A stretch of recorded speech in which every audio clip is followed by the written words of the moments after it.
to smell something bad. Visit fatherhood.gov. Brought to you by the U.S. Department of Health and Human Services and the Ad Council. Serve Nebraska believes that volunteers are part of what makes Nebraska great. Each year, the Step Forward Awards honors volunteers from across the state who serve their communities in outstanding ways. We hope you'll join us this year at the Step Forward Awards luncheon on October 27th in Omaha. Help us thank volunteers with a celebration to remember. To register, visit serve.nebraska.gov and click Register Now. We hope to see you there. Paid for by Serve Nebraska. Aired with the Nebraska Broadcasters Association and this station. This is Lincoln's home for sports talk on the FM dial. Also online at theticketfm.com. On the internet. KNTK FM Firth, 93.7 The Ticket. Husker Nation. Now is the time. Holy moly! Man, woman, and child did that. Put them in the aisle. Touchdown, Nebraska. Does he have enough? Is it long enough? It's going to be tipped. Caught. It's caught. How many tackles can one man break? He's to the 20. He's to the 10. He's on the way. Totally unbelievable. It's game day in Lincoln, America. And this is the A1 Automotive Ticket Tailgate Pregame Show. Check this out. The A1 Automotive Ticket Tailgate Pregame Show is powered by Sunbelt Rentals, Ben Bleicher with Professional Realty Group of BHHS Ambassador, Select Plumbing, Jimmy John's, Lincoln Wall-to-Wall Wine and Spirits, Fleet Feet, Fuhrer's Cheese Spread. Come on. Get up and get loud, Husker fans. The A1 Automotive Ticket Tailgate Pregame Show starts now. All right, everybody, we are here. This is the A1 Ticket Tailgate Pregame Show, 93.7 The Ticket, Nebraska versus Wisconsin tonight in Madison. AD and Raph and Rico in the house. Holy cow. Nebraska can somehow, some way, clinch a bowl game tonight. And what I've seen earlier today, it's happening. Ladies and gentlemen, this is a wacky day. It's happening. This segment is brought to you by A1 Automotive and the new 93.7 The Ticket Studio. A1 Automotive, always honest answers. A1 Automotive at 11th and L. And come join us at the new 93.7 The Ticket Studios. You can come hang with us at our new location at the northwest corner of 11th and O Street. 1040 O Street is the address. Stop by, get yourself some coffee from the mill, get yourself some breakfast breads from Beatrice Bakery and all the delicious stuff going on there. Gentlemen, what up? How are we on this wonderful November 18th? You know, it's crazy that it's November 18th, and we were golfing this morning. Tee time was at 9:18. I wore way too many layers, first of all, man. I don't blame you. It's November 18th. Yeah, bro. I had Under Armour warm gear on up top and the bottom, 3 layers up top, so I started skinning it down. But November 18th, folks, it is Husker game day, game evening. We are 2 hours and 27 minutes away from kickoff there at Camp Randall in Madison, Wisconsin. My son Keenan is there, Rico. Keenan's there, and he sent a picture. He says, man, there's a lot of Husker fans down here right now, man. A lot of Husker fans in Madison, Wisconsin tonight. So, but Rico, there's a lot of action going. A lot of action going on in college football games right now too. Iowa is slugging it out with Illinois. It might be 5-2 now, or no, it was 10-9. 5-3. It was 9. It was 10-9. I think it was 9-3 when I heard an update. Yeah, because they had a safety at one point. Yeah, because of course Iowa got a safety. It was 2-0 to start the game. I know that. It was explosion. Ridiculous. Mm-hmm. I can't stand it. There's some fantastic games going on. Maryland. Yeah. Put a scare into Michigan. That is why Nebraska is going to win tonight. But Michigan did. How does that? Nebraska is going to win tonight. How? Rico's like, how does this equal out? How does that? Because Michigan, number one team in the country, correct? Yeah. Mm-hmm. And what was the final score? 31-24. Something like that. All right. On a botched intentional grounding. All right. What was the Maryland score in Nebraska last week? 13-10. Exactly. Nebraska's winning tonight. What does that mean? Well, you got to use the connection. I don't know what it is. Nebraska is going to shut out Wisconsin tonight. How? Why? It is going to be.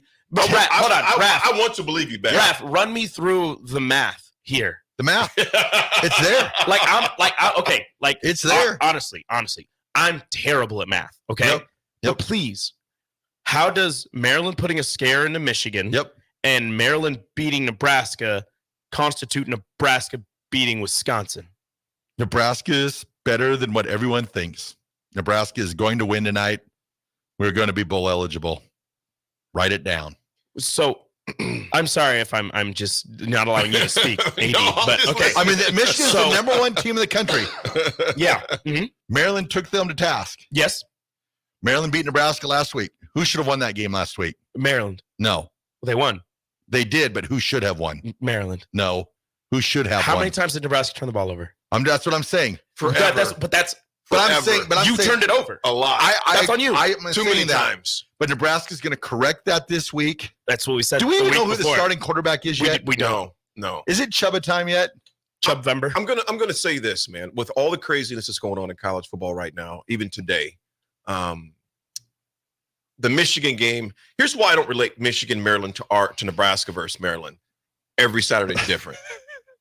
You look at everything Michigan's gone through this week, coaches, etc. Here's the reason why Michigan won, because they're that good. No coach or not. This is reality. This is the first time Michigan had to face a team that they didn't have their signals. Michigan, yeah.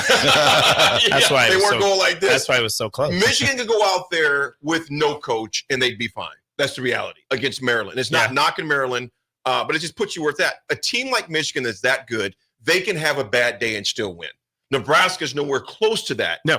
Because Nebraska, so that to me, it's apples and oranges. However, Raph, I will say this. I hope you're right. Yeah. But the reality is this, though. Different teams. Michigan, if anything, Michigan shows how they're that good to where they can deal with all the chaos that they've dealt with the past week. You know, their head coach suspended for 3 games. Their linebackers coach dismissed, fired. And they still come out in a close, if anything, a game like this would show where they would screw up because it was so closely contested and they'd have to be on their P's and Q's. Michigan's that good. That is true. They are. Michigan's that and they good. only beat Maryland by 7. So They won. Nebraska's going to win tonight. And I want them to. Yeah. I want Nebraska to win I am this game too, tonight. because I was thinking about this. I was at this morning. The math is still not mathing for me, but go ahead. Okay, this morning I was thinking about this. We're thinking Rico's that going, Terry, to one. we're too much. We've got too much into the thinking what bad is going to happen. Well, you know, That's all that's ever happened. When I woke up at 4:45 this morning, I said to myself, today's going to be a good day, and I'm going to think of the positives. And then when I saw the Michigan-Maryland score, I was like, oh, yeah, Nebraska's rolling tonight. Well, here's the deal. I want to believe you. I have no problem with you having a good day. It's been a great day. It's beautiful And out. it's going to continue. Beautiful out. We woke up. Thank God for being alive, etc. Love it. Bringing it back to Nebraska football. We have been conditioned because if you look at the body of work from the past 10 games, we have 27 turnovers. Let me repeat that. 27 turnovers. We lead the nation in turnovers. Far and away. So far and away. But here's what I'm saying with that, though. Yet we were still in those games. Correct. And we still have everything in front of us. You win tonight, you're bowl eligible. Heaven forbid something happens tonight. Well, you got next week against Iowa. I want to get it done tonight. For the sake of those kids that have 15 more practices, for those seniors who have not even sniffed the bowl game, as far as that goes, relatively, for them to go out on top. That's what I'm not on top, but as far as going to a bowl game on a positive and have a winning season. Think about it. You win tonight, the worst you do is 6-6. Yeah. Unless you lose the bowl game. Unless you lose the bowl game. Rico, Gosh, this negativity out of you, I just don't understand it. You know what? I love you, little bro, but Why? What? He's starting to test. Why? You guys can't get mad at me. Today's my 30th birthday. Today's your birthday? Yeah. Oh, yeah, I wish you happy birthday this morning. It was your birthday. Yeah. That was 4:45 this morning. Yeah, Dude, you did. Thank you. Happy birthday. Happy birthday. Today's my 30th birthday, so Nebraska has to get a win. But obviously. Happy birthday to you. Oh, boy. Happy birthday, dear Rico. Happy birthday to you. That's me. Hi, everyone.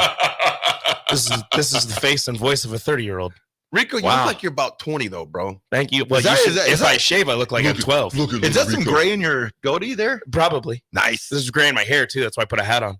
Man, dude, happy birthday, seriously. That's awesome. 30 years old. The University of Nebraska gave me 2 great presents last night with Nebraska beating Michigan in volleyball to get at least a share of the Big Ten title. And what else? And then women's soccer. They took care of business against Tennessee in the second round, moving on to the Sweet 16, where they will host UC Irvine, also at Hibner. I should know the day. I don't know the day, and I apologize. I'll get that, and I'll mention that later. Is that Thursday? It might be. What's Thursday? The Sweet 16 for soccer. The soccer game. No, it's tomorrow. Tomorrow? Yeah. Okay. Whoa, they play tomorrow Yeah. already? Yeah, Sunday. They said if they win, They win, they play If on they Sunday. win, they play on Sunday. Yeah. So, Sunday. okay, so those two teams that I just mentioned, if soccer wins again tomorrow, they move on to the Elite Eight. Yeah. And if volleyball wins tomorrow at Iowa, they win the Big Ten. Yeah. Because the worst they could do is lose to Wisconsin, lose to Minnesota. They're still a game up on Wisconsin. Mark it down because now. Wisconsin lost to Rico's Purdue. having an undefeated birthday weekend. Mark it down. I really hope so. You guys, I really hope so. But right now, it's when you look at Wisconsin, right? You look at Wisconsin and what they have. Braylon Allen is hurt. He might play in this one. He might not. He only got 3 carries in the last game coming back from an injury. Tanner Mordecai's back off of his broken hand that happened earlier in the season. Maybe not broken, whatever. He had to deal with something and was out for a couple of weeks. So Wisconsin might be back to full strength, but they've just been struggling as this season has gone along because they're trying to figure out what kind of team they are. Right. Trying to figure out if they're an air raid like their offensive coordinator wants to run or has run in the past, or if they want to hand it off to Braylon Allen 45 times, which is what Wisconsin is known as. Right. Yep.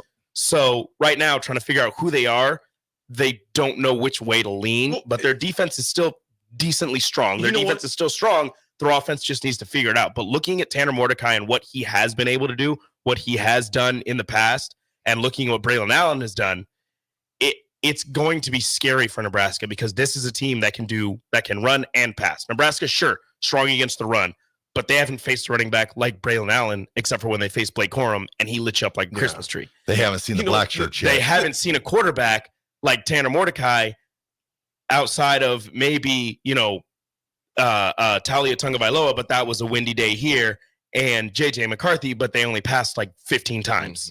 So it's hit and miss, and Nebraska's secondary has been a little bit more miss than hit. Well, here's one thing I'm going to push back on you with our secondary. Our defense has been on the field 80% of the season. Mm-hmm. I don't care if you have a great offense. I mean, a decent offense. If your defense is on the field as much as ours have been over this course of the season, I'm going to tell you right now, we're fortunate we don't have more guys that are hurt. True. With the number of reps, the number of snaps our defense has gotten over this past year, they're lucky to have it. Now, the thing about it shows you our expectations for our defense. Mm-hmm. I think sometimes it's unrealistic. Now I might push back a little bit more. But hear me out. I think sometimes it's unrealistic because that defense, now, do they have a propensity to give it up on 3rd and long? Yes, they do. Mm-hmm. We've seen that throughout the season. But again, I go back to Illinois game where they had that 4th and goal stop. Yes. That set an expectation up for the rest of the entire year that this defense will bend at times, but they won't break. The problem is our offense has put them in such bad positions throughout the year to when they don't come through, we're thinking, the defense let us down. Well, the defense has bailed us out. The defense is the reason why we've been in every game we've been in, even the loss that we had against Maryland last week. Now, you say that about the defense and them being on the field all the time and the offense putting them in bad positions and them still losing these games, right? Iowa's offense is worse, and they still find ways to win games. They still do. Absolutely still do. So even with Nebraska's high level, Iowa does not turn the ball over 3 times a game either. That is true. That's the difference maker. They don't move. That is the difference. They don't move the ball on offense. But if you don't, they don't turn the ball over. Exactly, Rico. Bingo. If you don't think about this, you guys, look at this game that's going on right now. What is that score? If we can see that, it was 10-9 Illinois last I checked. What is find out the Illinois, Iowa score right now? Iowa may be a horrible offense. We all know that. The country knows that. But they don't turn the ball over in clips like Nebraska has done. That has been our 10-9 Illinois halftime. 10-9 Illinois. How many turnovers are in the game total? That's so gross. Are there any turnovers in the game? Asking me all these questions. I'm just curious. Trying so hard. If you look at Iowa over the season, they don't have the propensity to turn the ball over like Nebraska does. And we do it at the most inopportune times. Both teams, 0 turnovers. Zero turnovers. Iowa's had the ball That's for why Iowa 20 has minutes. the record they have right now. Iowa's had the ball for 20 minutes. Illinois has had the ball for almost 10. Iowa's had the ball for 20 minutes, and they have 9 points. But you know what else they have? They have 0 turnovers. A team that doesn't have a very good offense, but they don't turn the ball over, they will stay in games. I'm telling you, Iowa is like Northwestern of old. They slowly drown you. It's not going to be anything exotic. It's not going to be pretty. Iowa has strong defense. They have fundamental. Their special teams are good.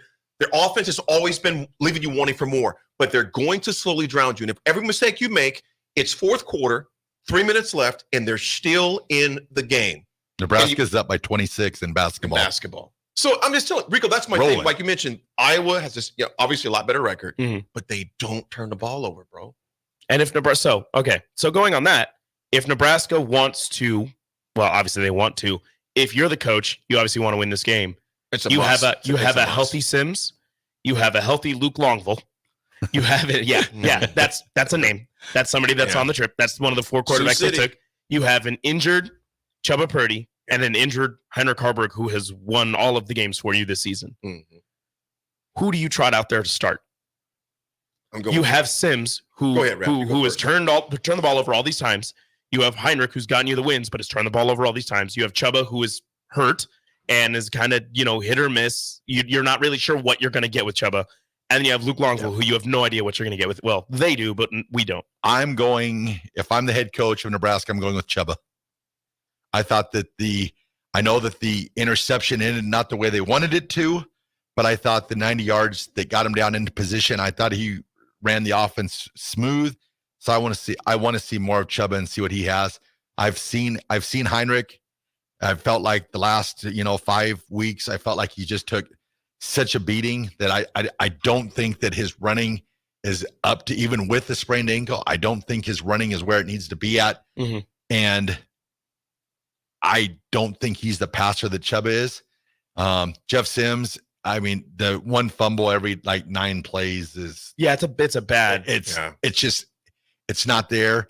I just think if we're going to, I want to see a power game. I want to see a fullback in the game. I want to see Emmett Johnson get at least 20 plus carries. Yeah. And then I want to see Chubba, throw the ball when necessary.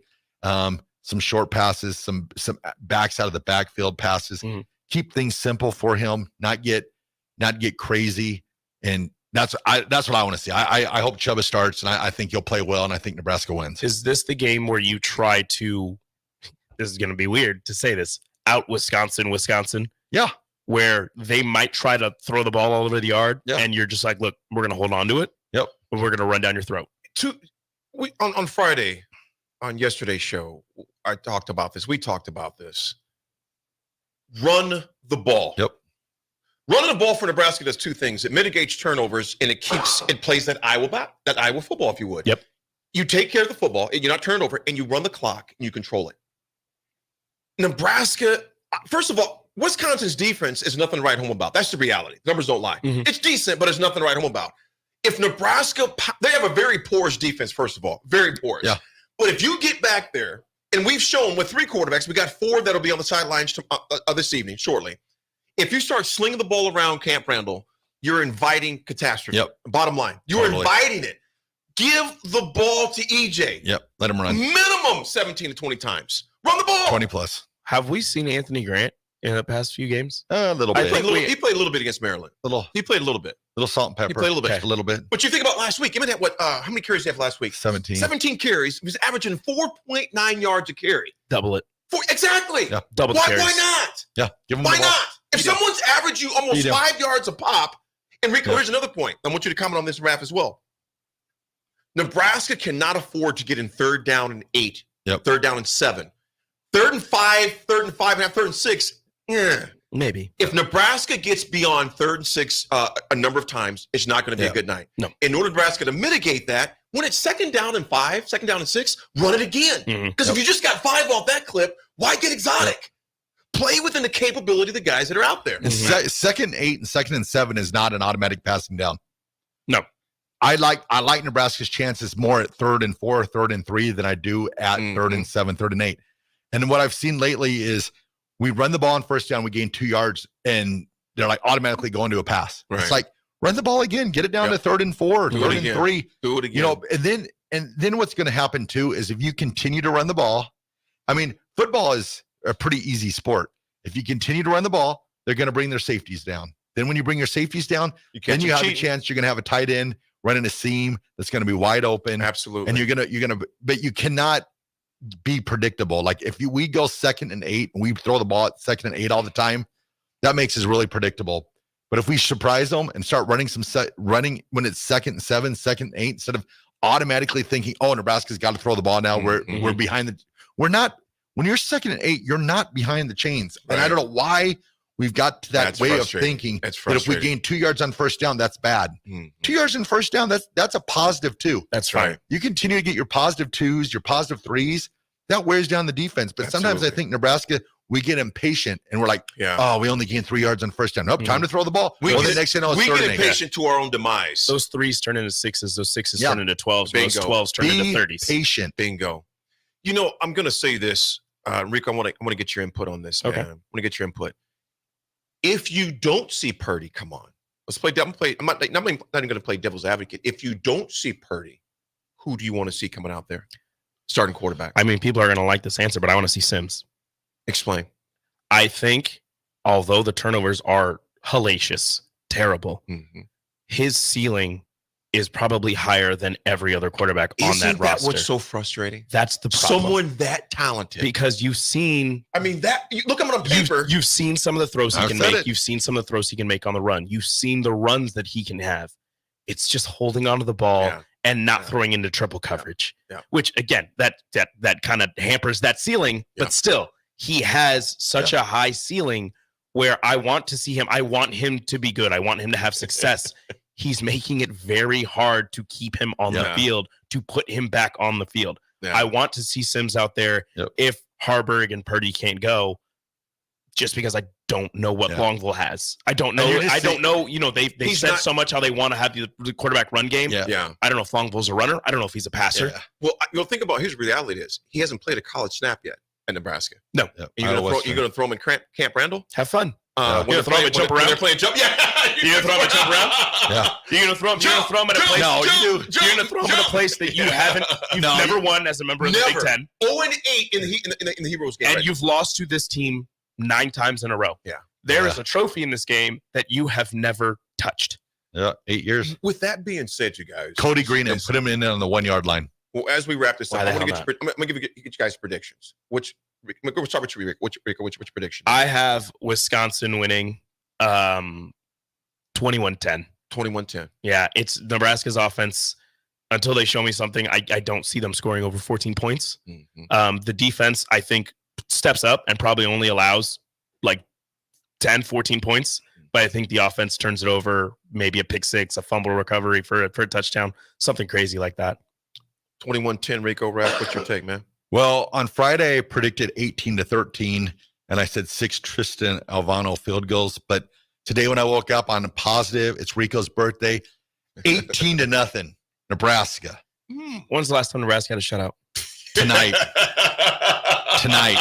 All righty then. Positive. Here is my score Positive. for I like 18-0, but I don't like 21-10, Rico. But I understand why you feel that way. The body of work has shown that Nebraska has a propensity to do that. It hurts, but not so fast, my friend. Not so fast. Lee Corso. Hello, my old friend. Hello, how have you been? I see what you did there. You and I don't see eye to eye. We gotta get out. We gotta I'm get gonna out. say this. My score for tonight, y'all, is 17-14. If Nebraska can minimize the turnovers, I see Nebraska getting over the hump, getting a 17-14 win tonight. All right, ladies and gentlemen, you heard it here from AD, from Raph, from myself. That does it for the first segment of Happy the birthday, A1 Rico. Automotive Ticket Tailgate Pregame Show, brought to you by A1 Automotive and the new 93.7 The Ticket Studios.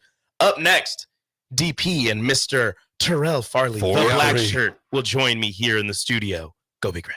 If you're not going to Memorial Stadium for a home game and don't have any travel plans for away games, there's a great place in Omaha to catch the action, the Inner Rail Food Hall. There's plenty of space. The Backstretch Bar has amazing game specials on game days. $15 Blue Moon and Bud Light pitchers, $6 margaritas, and $6 Moscow Mules. And if you're hungry, take in some of their great options from their game day pizza specials. Do football game day right in the Inner Rail Food Hall in Exarban Village in Omaha.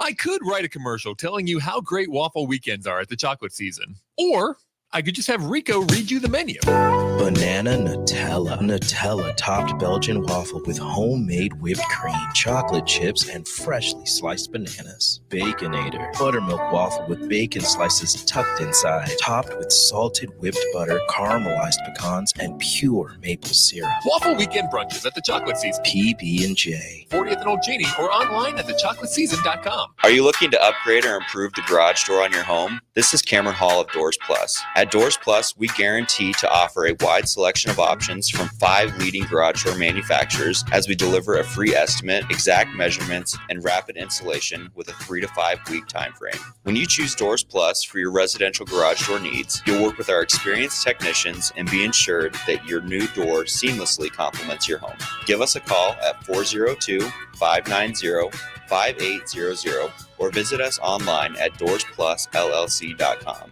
Doors Plus, garage doors, and more. Wall-to-Wall Wine and Spirits is now open in Lincoln. Shop our expansive collection of wine, beer, spirits, and cigars at 5040 North 27th Street. From top-shelf liquor to crowd-favorite beer, Wall-to-Wall Wine and Spirits has a beverage for every taste and every budget. Plus, join our loyalty program to earn rewards and save on future purchases. Shop Wall-to-Wall Wine and Spirits at 5040 North 27th Street in Lincoln. That's 5040 North 27th Street. If you're in Seward or Milford, listen up. Select Plumbing is now servicing your area with no trip charges from Lincoln. Select Plumbing works on a variety of issues for your home and business, including general plumbing, water heaters, faucet and fixture repair, underground sewer and water repairs, backflow testing, and more. Keep your property free from leaks and other issues. Call today for a free estimate, 402-560-6197. It's not just Lincoln, Waverly, and the surrounding area anymore. It's also Seward and Milford with no trip charges. Contact Select Plumbing to inquire at 402-560-6197. Get rid of pesky critters once and for all with Bats to Rats. Their expert team is here to help you reclaim your home. No more sleepless nights caused by crawling critters or flapping wings. Bats to Rats ensures a safe environment for every family member. Check the website at batstorats.com for amazing offers, and if you mention this ad, you'll receive $10 off your initial inspection cost. Don't allow uninvited guests to take over your home. Trust Bats to Rats for a peaceful and rodent-free living space. Whether you're booking a trip to Lincoln for a football game or a volleyball weekend, the Scarlet Hotel at Innovation Campus is the place for you. The Scarlet Hotel is special on many levels, from the delicious Well and Good restaurant on the main floor to the coolest rooftop patio bar in Lincoln, the Barred Owl, on the top floor of the hotel with great views of the city and one of the coolest drink menus. Book your stay or book a staycation today at scarlethotelnebraska.com. It takes a great game plan to win a football game each week, and right now, it's time to plan a trip to get a new car at Mullen Motors. Just like on the football field, there's a wall of defense on the way to Mullen Motors. 48th Street is under construction from Layton all the way to Cornhusker Highway. But the lot at Mullen Motors is full of tons of great vehicles to drive home this fall for the ultimate touchdown. Mullen Motors, still open through road construction at 48th and Walker. No taglines, just quality vehicles. Mullen Motors. Houses? They're expensive. And once you buy one, you're kind of stuck with it for a while. You need to make sure you get your best house for the best price. You need Ben Bleicher and his team of pros at Professional Realty Group. They'll take the time to figure out what's important for you in your dream home, and they have the expertise to find the hidden issues that could surprise you after the sale. That's professional knowledge, proactive service. We call that potential. Ben Bleicher and the team at Professional Realty Group of Berkshire Hathaway's Home Service Ambassador. Find more online at prg-ne.com. This is Chris Elger, loan originator at Lincoln Federal. With over 20 years in the industry, I have found it's extremely gratifying to solve my customers' home financing needs and then show them the options and strategies available for them to fulfill their goals. But my biggest reward comes when I watch my valued customers experience the American dream of home ownership and move into their new home. Talk with me about your home loan at Lincoln Federal and Go Big Red. Member FDIC, Equal Housing Lender. Personal banking like you remember.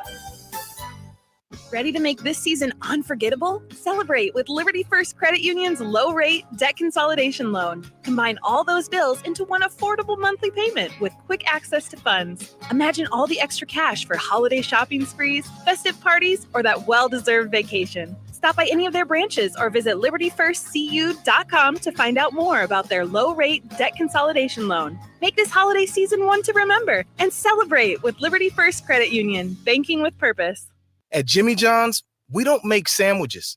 We make the sandwich of sandwiches. We use fresh veggies because we don't hate salads. We just feel bad for them. We make our sandwiches exactly how you want because you're the one who's eating it. And we bake bread all day, every day because stale bread isn't bread. It's croutons. Sandwich history is written by the victors. Good thing we have legible handwriting. Jimmy John's, the sandwich of sandwiches. Order pickup or delivery on the app. Hi everyone, Kendall Warnock with A1 Automotive in downtown Lincoln. If you're looking for an automotive repair facility you can genuinely trust, we would be grateful for the opportunity to earn your business repairing your vehicle. We have ASE master technicians and qualified to work on a variety of vehicles from Hondas to Porsches, Jaguars to Toyotas, and Chevrolets to Fords. We pride ourselves on customer service and relationships, and we would be grateful for the opportunity to serve you. Give us a call at 402-477-4660. A1 Automotive, always honest answers. Back to the A1 Automotive Ticket Tailgate Pregame Show, sponsored by Sunbelt Rentals.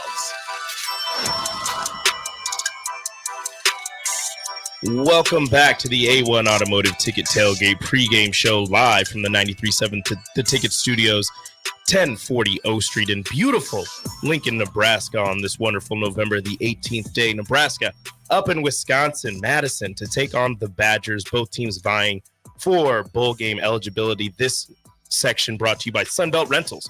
From lawn and landscape equipment to hand tools, pressure washers, portable generators, and more, Sunbelt Rentals makes it easy to get what you need when you get it. SunbeltRentals.com. I'm on the board. I am Rico. I'm joined by Mr. Derek Pearson, DP, and the black shirt, Terrell Farley. Gentlemen, how are we doing? Good. We're better than you. Over there fighting your voice. How are you fighting your own self? Hey, it happens. Look, it was gone yesterday. So yeah. No, I figured you were out and about running the streets, and we need you. So you got you got to get it together. Yeah, look. This is just a couple of things in play. Waiting for this team to let us love it in full, right? Is that like a fair statement that we'd like to feel like this is a coronation celebration party, right? Oh, we're going to get an additional 3 weeks of free football. You can win one game and get us at least 3 weeks of free football. Or you can make next week just a tense, nervous. Please don't. Please don't. Right? So Farley, you were never in that situation. You always knew in October that you was going to play until late December, early January. Probably first week of October. So it wasn't really I'm pretty sure you knew the first who you day. was going to play, where you're going to play. I think you knew the first day of the season. Yeah. As soon as the foot met the leather, you were like, all right, well, we'll see you in January. He never got to Halloween being curious. I wonder if I'll go somewhere warm. No, right? Well, I never spent Christmas at home. Yeah. So that's one thing you don't want to do. You want to be on the road for Christmas and New Year's and come back probably January 2nd or 3rd. So just warm, and you weren't going to a bet. Like, what was the worst bowl game you went to? I don't know. The only bowl game I went to was the Fiesta Bowl, and it was probably 85 degrees when we was there in December. Fiesta Bowl's always been in Arizona, right? Yeah. So the question was whether you're going to Arizona or Florida, Fiesta or Orange. It was Fiesta or Orange. Orange Bowl. So we was going to Fiesta Bowl. The year before that, they went to the Orange Bowl. So that's ridiculous. Look, this is what I understand. The funny thing about it is I played in the Fiesta Bowl. They flew back to Lincoln. I said, no, I'm flying back to Georgia. So I went back to Georgia and still was in nice weather, and they came back to negative 10 degrees. So 20 feet of snow. Still winning. Celebrate. Still winning. Maybe that explains so much of the attitude and the mood of Husker football fans, right? Because all the dads and uncles and granddads out there and grandmas and moms, they got a vacation every year in really good weather to watch football. There's a whole generation that don't know nothing about the Orange Bowl. They don't know nothing about going to Miami and just hanging out. Well, you had Ireland. So, that was a preseason bowl game right there. So the only bowl games I know about are Music City, Gator, and what is the Alamo, maybe? Yeah, I bounced around. At some point, somebody asked me how many bowls I'd been to. And it's been a lot, but the roundup is what it means to the players. Mm-hmm. Like, we think about it from the fan perspective, but for the players, especially young players, it's a big deal to get the extra weeks of practice and to go through that. Farley, I'll ask you, just like even in junior college, how important was it for you as a player to get the extra work? Because I mean, if you're not making playoffs, it's tough. Like your season ends, and it just means it's like having a birthday, nobody shows up, right? This is tough. This stuff matters to you. That helps you develop. How important is that for a player to get the extra reps and to get the extra work? Well, I think the bowl game is good for the whole team. You know, it's been 7 long years for us, so today has to be the day. It gives you a lot of experience. It gives the guys a time to relax and come together as a team. You know, that week or two you don't play and you still there. Y'all come together as a family because these are the only ones you got for the holidays. So, you know, you got to spend time with your team. You got to get to know them a good number of days y'all there. Practice-wise, it's intense. It's just as intense as regular practice. So you wanna play hard for a bowl game like you play for a regular game, just because, you know, you go there for the gifts and everything and to see the parades and the welcome committee. But when it's time to play, you know, you practice. So you might get a couple of days off when you first get there, but you still go there and you learn and you keep the same tempo going that you had the whole year. What was you mentioned it, like the gifts, swag bags. What did you remember what you got when you went to Tempe? Well, you know, this is a different era right here. Yeah, so these kids are spoiled. Yeah. So we probably got a jacket, a watch, and some Tostito chips. You know, so and a bag of chips. But you know, like that when they say all that in the bag of chips, They they literally did. So you know, well, that's back when it was the Tostitos Fiesta. Now it's the PlayStation Fiesta. So that's it's a little different. Yeah, it's PlayStation 5s for everybody. Do you know how upset people were 2 years ago? When it first came out? Yeah, they gave every player and coaches on those teams PS5s, and that was when none of the PS5s were in stores. Yeah, they're all in Tempe. Them dudes made some money. Yeah. Like eBay made some money. Yeah, like that's how this works. Look, what has to happen today, Farley? Like defensively, what do you want to see? What's going to be the sign that lets you know what? Nebraska's playing good enough defensively that they're going to win today. Is it sacks? Is it turnovers? Is it tackles for loss? What is it? It starts with Braylon Allen if he plays or not. Mm-hmm. You got to bottle him up. You got to keep him contained. You got to keep him from getting that full head of steam. You got to really concentrate on him. But the other bad thing is that this team threw the ball 39 times last week. So you got to play your best pass defense, also your best run defense at the same time, which is kind of hard, but, you know, it's simple. You know, play your game and don't worry about, you know, everything else that'll come together. But as a defense right now, we gotta stop the run and the pass at the same time today. Yeah, this is kind of what they've done. Rico, I'll ask you. Hello. When you watch Wisconsin, what's the thing that you usually expect? The thing that you take for granted that they're going to do? Run the ball 52 times with one player and him rack up anywhere from 150 to 250 yards and like 3 touchdowns. Their offensive line just mashing on people in the first quarter, and then when the fourth quarter rolls around, the defensive line is just like, please stop touching us. We don't want this anymore. Just taking that for granted with Wisconsin because you just kind of assume that that's going to happen. And this year it's been hit or miss where they've run for a lot of yards in some games. They've thrown the ball around the yard in some others with Tanner Mordecai. But like kind of what Farley said, I don't know if Braylon Allen's going to play. He just got back from an injury. He only took 3 rush attempts in their last game and then sat out the rest of the game. Tanner Mordecai came back after sitting out for a while with a hurt hand and threw the ball 45 times, which you don't expect from a Wisconsin team. And kind of going off of what you said, defensively for Nebraska, Wisconsin's only given up 16 sacks this season. Yeah, Tanner Mordecai has only been sacked 10 times. And he threw 45 times last week. Yeah. Like, that's a number, 45. Like, with a broken hand. You just came back from a broken hand. Against a Northwestern team that just became bowl eligible with a guy who they just named their head coach.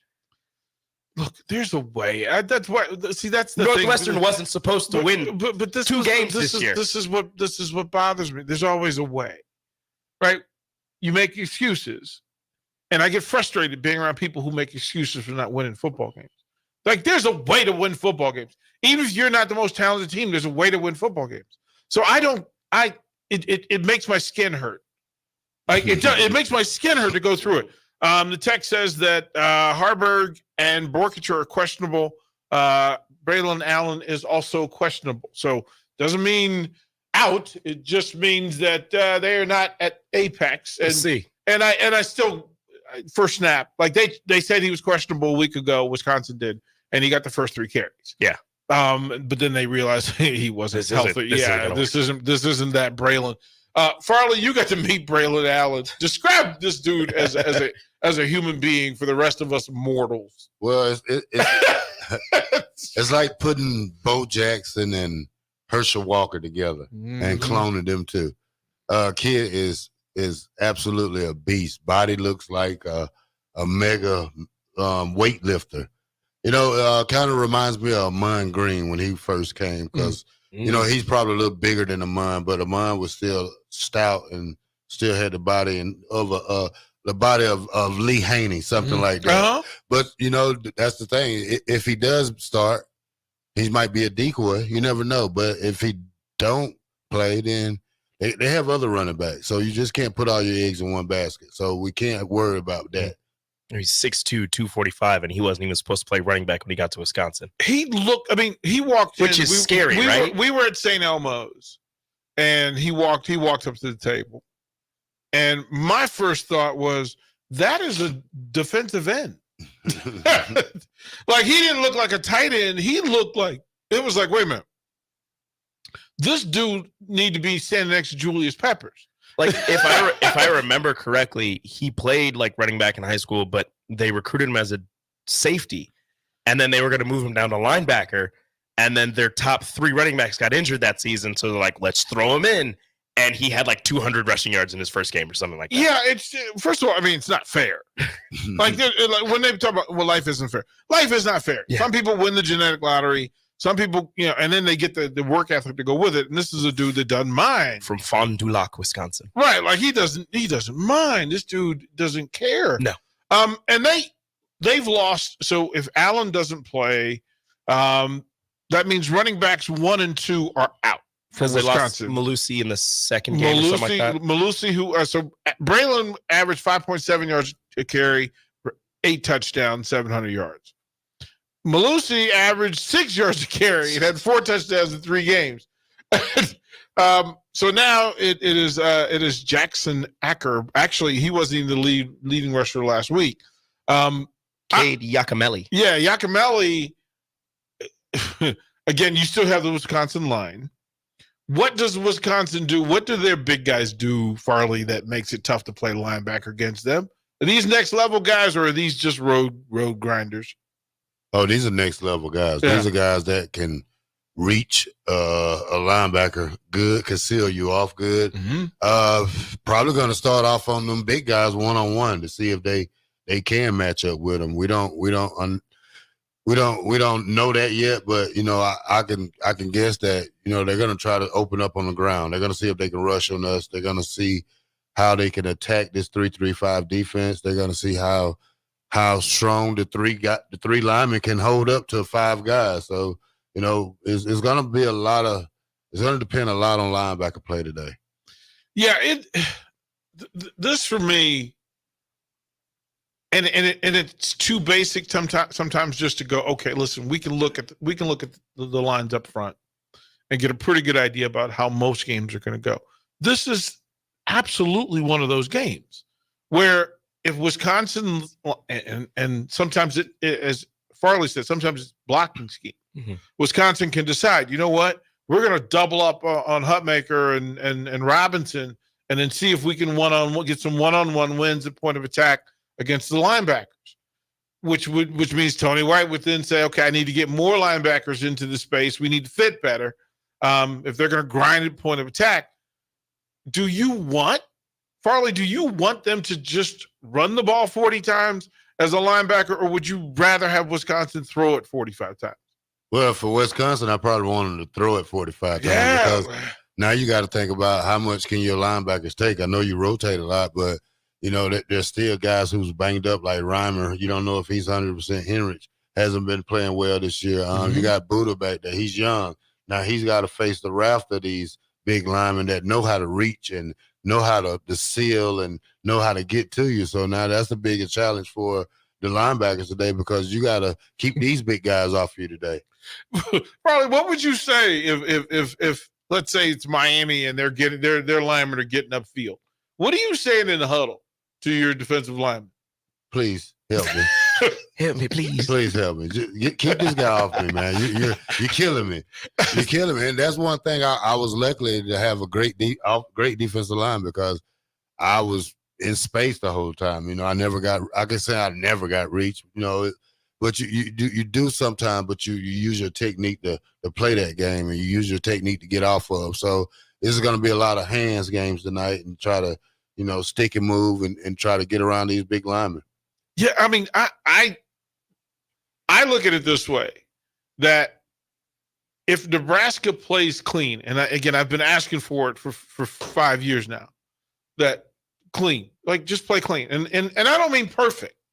Just clean. I don't mean perfect.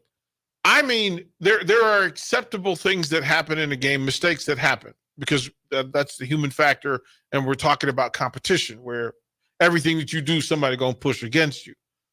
But what I don't want is dumb plays that we scratch our head and all collectively we all yell at the TVs because it's a thing that we come to expect. You get that tweet from everyone that just goes, what just happened? Like, listen, shout out to Nebraska's offensive line for not having holding penalties the last 3 games and not having false starts. That's gone under the radar. Like low key, that's a big deal. That's a big deal. No pass interference calls, right? You're not encroaching. So you're not jumping off sides, extending drives, and instead of you getting off the field, you're giving additional yardage. So there's a way for Nebraska to play to do this.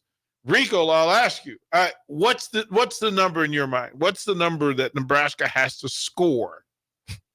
How many points does Nebraska have to score? No matter what happens, this number is enough points.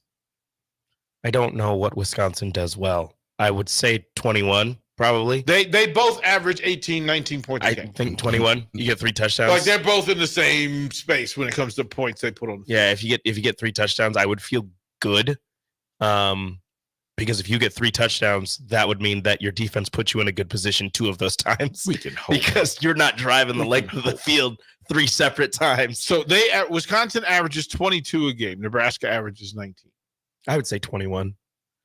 I wish Farley, you're the defensive guy. So you're talking to the defense before the game, and you're telling them, listen, quiet as quiet kept.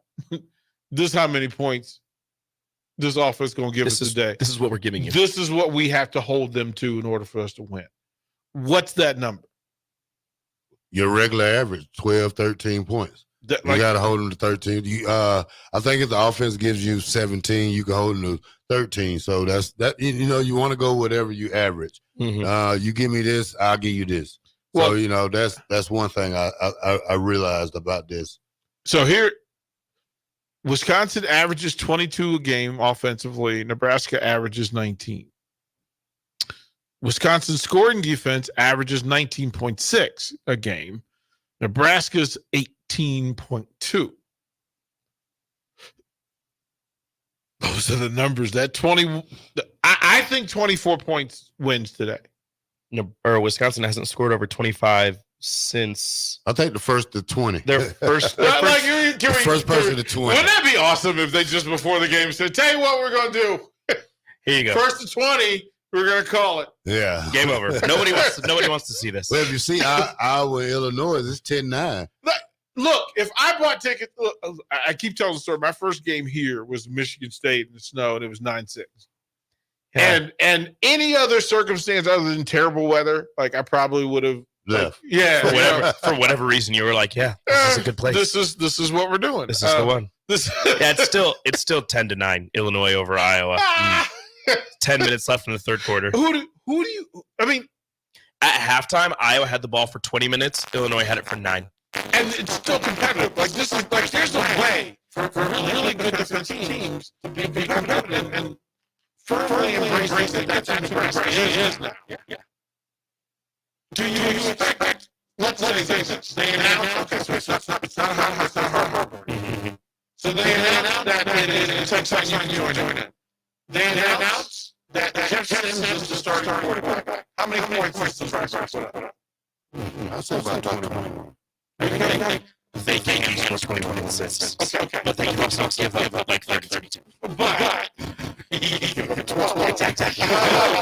But if they say Chuck is the starting quarterback, do you think that the ceiling goes higher for points or low? You think there's more points with Chuck than with Sims in your mind? Farley? Chuck's not 100%. He's bang. And when we put it on paper, you know, when the guy has to have his own offense, I don't think he's more straight than they think that. You only got to do what he was for 5 passes last week. Was interception, so you know, you got to go pass that. And he did make the team time to feel good drive. You know, this is so important. It's not just 8 minutes of scrap time. So we're going to see how this thing starts off and get it in. If Chuck's on the system. I would think that we're in kind of the vibe that we don't know how healthy Chuck is. If all things were equal, I think Chuck would be the starter today. But we don't know. No, we don't know. Well, simple JJ probably soon. Simple in the state. He's in the state. Let me put it in real quick. Just to point out everything. So monitor the Huskers basketball game same time. 2 minutes left in the game. I look down the screen and I see Kale Jackson, my car, Joe is in the game. Now, in previous times, that means that things have gone horribly well. Nebraska is down by 21 points. And you know why I feel like Nebraska's beat teams kind of today? Because Nebraska's basketball is beating Power 5 teams by 20 points. and improving 5-0. So when you see Chuck on the field, I get a point. We don't have choices. I'm going to keep saying We don't have choices. This is how this works for me. The Huskers can win with either quarterback playing well. They cannot win with either quarterback playing poorly. Listen, as good as the defense is and has been, you need a quarterback that makes plays and makes them for Nebraska. Like they really do. Points out, give me opportunities.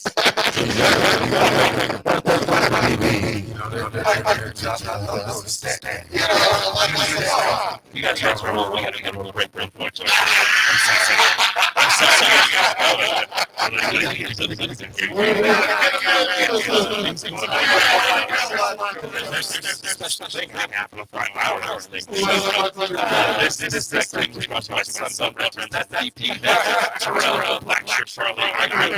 We'll be right back.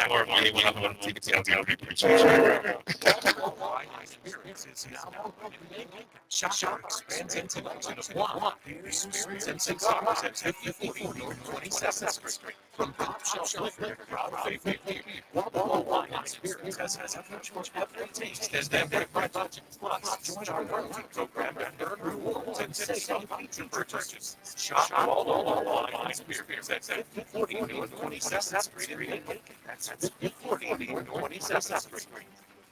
Find the ultimate sports bar experience at Big Ten Sports Bar and Grill. Definitely describe Big Ten top-notch pulled barbecue sauce. Enjoy sharp chicken wings, coated flavorful sauce, delicious pizzas, and hamburgers. Make your cravings. The bar features 16 different taps, including local restaurants. There's a good wine selection and the signature Big Ten TV service. Big Ten Sports Bar and Grill. Visit the number 10LA.com. It takes a great rain game to win a football game each week. Right now, it's time to get a good car. Just like on the football field, there's a lot of that tons of motors. 48 is under structure lately. All the way to work time. But the lot of great vehicles to drive home this fall for the ultimate touchdown. Mullen Motors, still open through road construction at 48th and Walker. No taglines, just quality vehicles. Mullen Motors. Okay, it's time to sell the house. How do we even begin to choose from the hundreds of realtors in town? Easy. We make a pros list. You mean a pros and cons list? No, just a pros list. We need someone with pro photography to showcase the house in the best possible way, pro marketing to make sure we get maximum exposure, pro negotiations so we know we get the best price. This is one of those times where you already know the right answer, isn't it? You know it is. Ben Bleicher and Professional Realty Group. Contact Ben Bleicher and the team at Professional Realty Group of Berkshire Hathaway's Home Services Ambassador, online at prg-ne.com. When it comes to tackling your fall projects, having the right equipment can make a huge difference. At Sunbelt Rentals, they have an extensive line of tools and equipment to help complete any job. From lawn and landscape equipment to hand tools, pressure washers, portable generators for you tailgaters, and much more. Sunbelt Rentals makes it easy to get what you need when you need it. Drop in to see the experts at 5450 Alvo Road in Lincoln, or visit sunbeltrentals.com today to learn how Sunbelt Rentals can make it happen for you. All right, Rico, let's do the final checklist before we head out. We have a lot of people coming to the tailgate today. I'm ready. Burgers? Check. Chips? Check. Icy cold beer? Check. Except this one. I'm forgetting something. Wait a second. Where's the Führer's cheese spread? I can't stop eating it. Rico, relax. I always pack extra. It's the biggest hit of the tailgate. For the best appetizer, party dip, and tailgate snack, load up on Führer's cheese spread today. Found in most local grocery stores. This is Jeff Essing, owner of Farrell's Extreme Body Shaping and host of Fitness Fanatics. Over the years, we've helped countless of people gain strength, lose fat, build confidence, and change their lives. And it all starts with the Farrell's 10-week challenge. Now is the best time to enroll during the Black Friday sale. You can join the January 10-week challenge for half price. That's 10 weeks of kickboxing, strength training, and nutrition coaching for 50% off. Head to theticketfm.com and click on the banner on the homepage to enroll today. Farrell's Extreme Body Shaping at 40th and Yankee Hill and 70th and Vine. If you're in Seward or Milford, listen up. Select Plumbing is now servicing your area with no trip charges from Lincoln. Select Plumbing works on a variety of issues for your home and business, including general plumbing, water heaters, faucet and fixture repair, underground sewer and water repairs, backflow testing, and more. Keep your property free from leaks and other issues. Call today for a free estimate, 402-560-6197. It's not just Lincoln, Waverly, and the surrounding area anymore. It's also Seward and Milford with no trip charges. Contact Select Plumbing to inquire at 402-560-6197. At Jimmy John's, we don't make sandwiches. We make the sandwich of sandwiches. We use fresh veggies because we don't hate salads. We just feel bad for them. We make our sandwiches exactly how you want because you're the one who's eating it. And we bake bread all day, every day because stale bread isn't bread. It's croutons. Sandwich history is written by the victors. Good thing we have legible handwriting. Jimmy John's, the sandwich of sandwiches. Order pickup or delivery on the app. Ever wish you had another light switch on the other side of the room on a dark night? How much better would you sleep at night if you had a ceiling fan in your room? The High Electric Service Department is here to make your electrical what-ifs a reality. Whether you're looking to replace some outdated light fixtures or brighten up your counters with under-cabinet lighting, High Electric can handle all types of residential electrical installations and services. Give Erica a call at 402-466-6606 or visit high-electric.com to get started. Hi everyone, Kendall Warnock with A1 Automotive in downtown Lincoln. If you're looking for an automotive repair facility you can genuinely trust, we would be grateful for the opportunity to earn your business repairing your vehicle. We have ASE master technicians and qualified to work on a variety of vehicles from Hondas to Porsches, Jaguars to Toyotas, and Chevrolets to Fords. We pride ourselves on customer service and relationships, and we would be grateful for the opportunity to serve you. Give us a call at 402-477-4660. A1 Automotive, always honest answers. This is Lincoln's home for sports talk on the FM dial. Also online at theticketfm.com. On the internet. KNTK FM Firth, 93.7 The Ticket. Back to the A1 Automotive Ticket Tailgate Pregame Show. Sponsored by Ben Bleicher with Professional Realty Group of BHHS Ambassador. That's right. We are here on the A1 Automotive Ticket Tailgate Pregame Show, but also Hoops Postgame. Harrison on the board. I'm Austin Norman, Jake Bachhoven sitting in the middle. This segment of the pre- and post-game is brought to you by Ben Bleicher with Professional Realty Group of BHSS Ambassador. Whether you're buying or selling a home, you need someone you trust. Contact Ben and the team at Professional Realty Group of BHHS Ambassador today to start that process by calling 402-419-6309. Husker Hoops improves to 5-0. They beat Mike Riley U. They beat Oregon State 84-63. Nebraska gets that win up in Sioux Falls at the Sanford Pentagon. And Bach, for the first time since 2008-2009, Nebraska men's basketball is 5-0. I would say their most well-rounded performance of the year, down 6-0 early, had a couple big runs to really seize control of this game in the first half instead of the second half. And the last 20 minutes were essentially just a formality. Yeah, it really was. I mean, this was awesome if you're a Nebraska fan to see. Just the better team. You know, not a whole lot more to say there, but you know, especially offensive rebounds, the hustle points, the defense.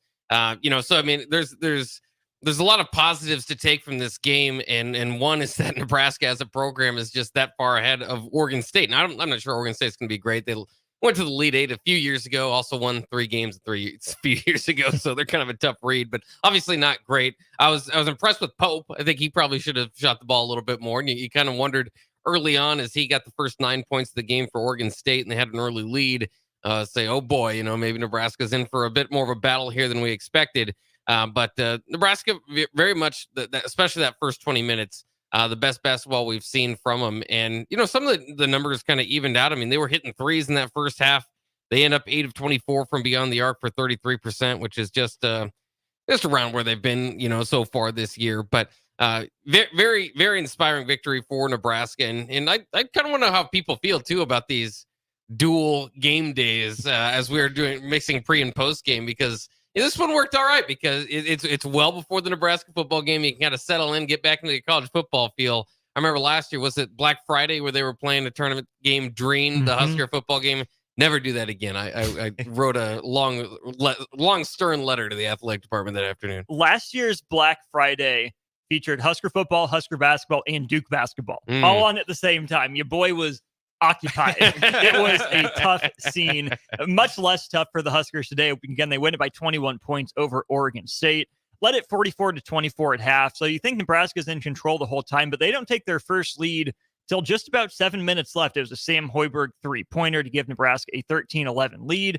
And then Nebraska started taking off. Then, you know, it's just a couple minutes later, the lead's still only 4, but Oregon State goes from, let's see, where's the math here? It goes from the 10:54 mark to the 3:21 mark of the first half. 7 minutes and change without scoring. Bach, we're used to that from Nebraska, not a Nebraska opponent, but absolutely credit Nebraska's defense. You could see the intensity pick up. You could see the energy pick up. Nebraska got some easier looks, turning defense into offense. Oregon State's body language changed. Nebraska punched. Oregon State did not punch back in that first half. No, and they don't have a whole lot of weapons to do so. I mean, they only had 3 guys, I think, that really mattered in the scoring column today. And Pope was especially that guy in the first half. If I'm Oregon State, obviously you want to find some help from him. Bilodeau, I think, was pretty solid at times. He kind of got a bit of a run going, and then Rochelin in the second half got things going there. But that's the only 3 guys above 8 points today for the Beavers. And again, credit Nebraska for kind of their scouting and their tough defense. It's Oregon State switched their defense up a lot on Nebraska on that end. So it was good for Nebraska to get some looks there too. But there was just not a whole lot of a need to switch it too much for Nebraska because their defense was that impressive. I would agree. The defense for Nebraska was really good. If you told me coming into the game that Nebraska would shoot 8 of 24 from 3 and 16 of 26 at the free throw line, I'm thinking it's probably a slog. I'm thinking that things aren't going that well. Oregon State has really muddied this game up, but they didn't. For the day, Nebraska shoots 30 of 65, good for 46% from the floor. Not a perfect day on offense, but I think Nebraska handled those different defensive looks well. They got into all sorts of different sets against man. Again, transition was a big part of this too. Nebraska didn't let Oregon State get set up during that run, especially. But when they saw zone, I think they handled it well. There was good movement in terms of ball movement and player movement. Nebraska didn't just settle for threes to try to break Oregon State out of the zone. There are a few possessions in a row. I think they settled for threes or long jumpers, didn't get them. So what do after a dead ball? They go right back to Rink Mast. He works his way inside to cap a run. Well, now there was much of a run for Oregon State, but they cut it down from 35 to 25. They, had a little something going. So what does Nebraska do? They get Rink Mast at the high post, let him go to work one-on-one. Again, just a veteran team that took the opening punch, hit back, and then stayed in control. Like, this wasn't just arm's length. Like, Nebraska kept Oregon State down pretty much the whole time. Oregon State's rated in the 200s or, low 180s, 190s in KenPom.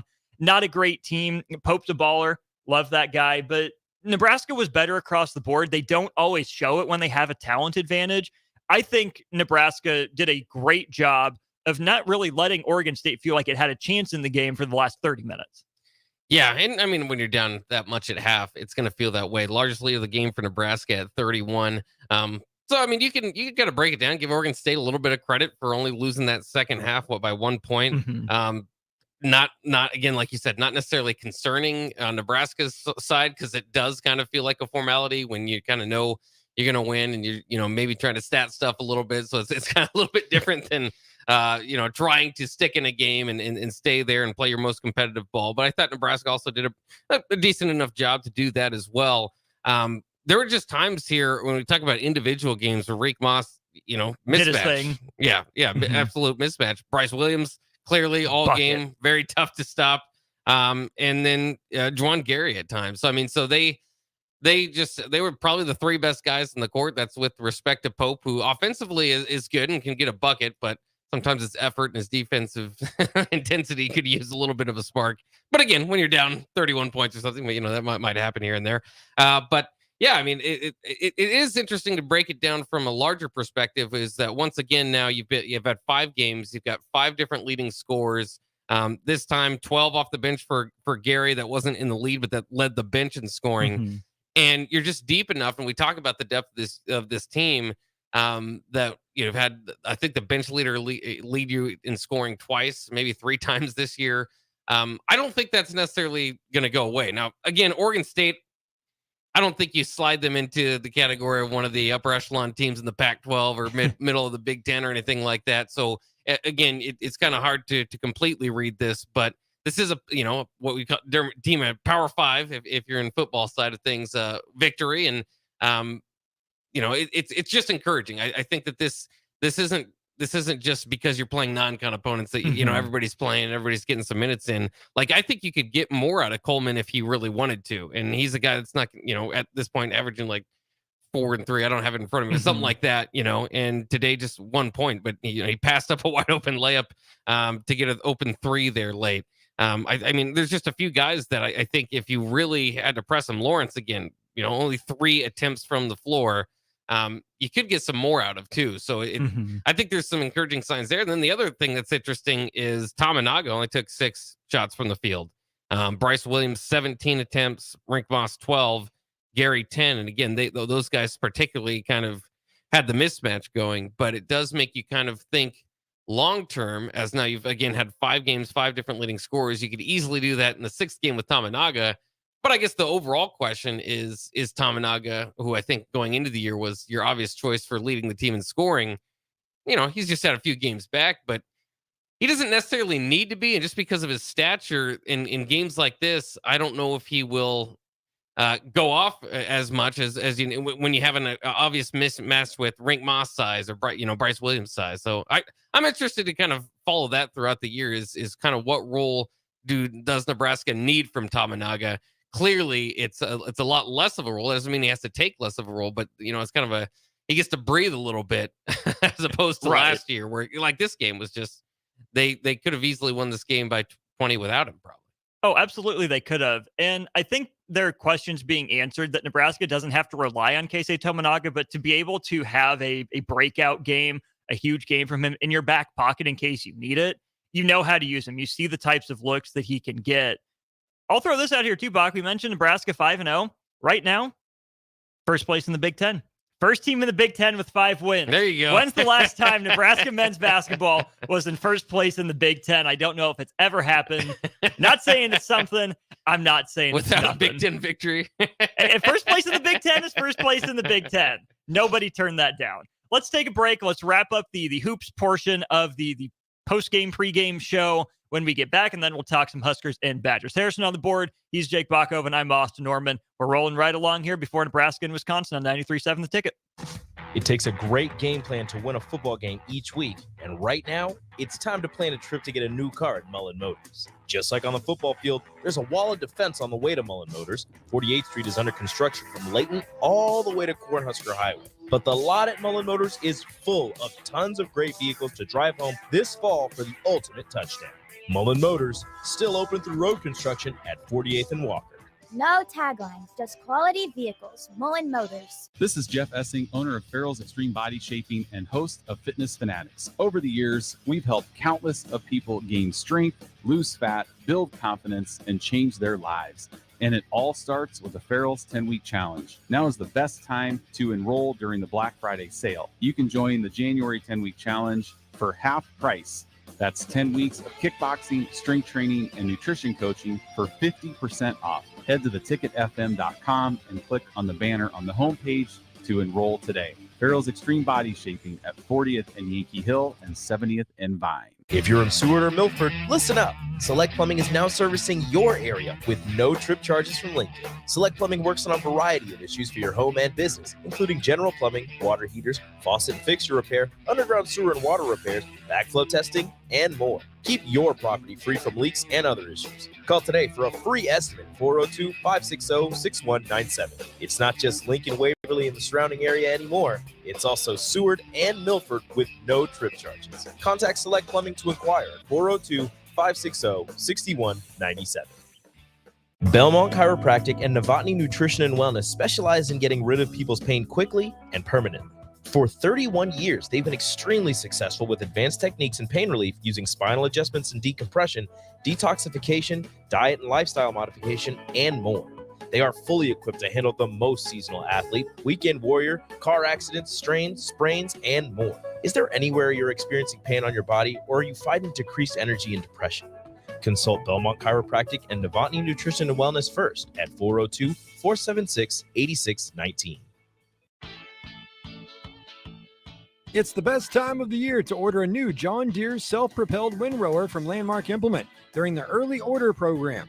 Hay harvest is a race against time. Order a new John Deere self-propelled windrower to harvest your hay quickly and efficiently while promoting quick dry down for high-quality hay. Now is the time to lock in the best price of the year. Contact your local Landmark location for full details on a new self-propelled windrower and experience the Landmark difference. Lincoln Federal Savings Bank, personal banking like you remember. Home. It's more than a place, it's a feeling. This is Eric Bertrand with Lincoln Federal Savings Bank. If you're looking for a place to call home, call me. Let's review your financing options and get you into the home of your dreams. Proudly serving Husker fans.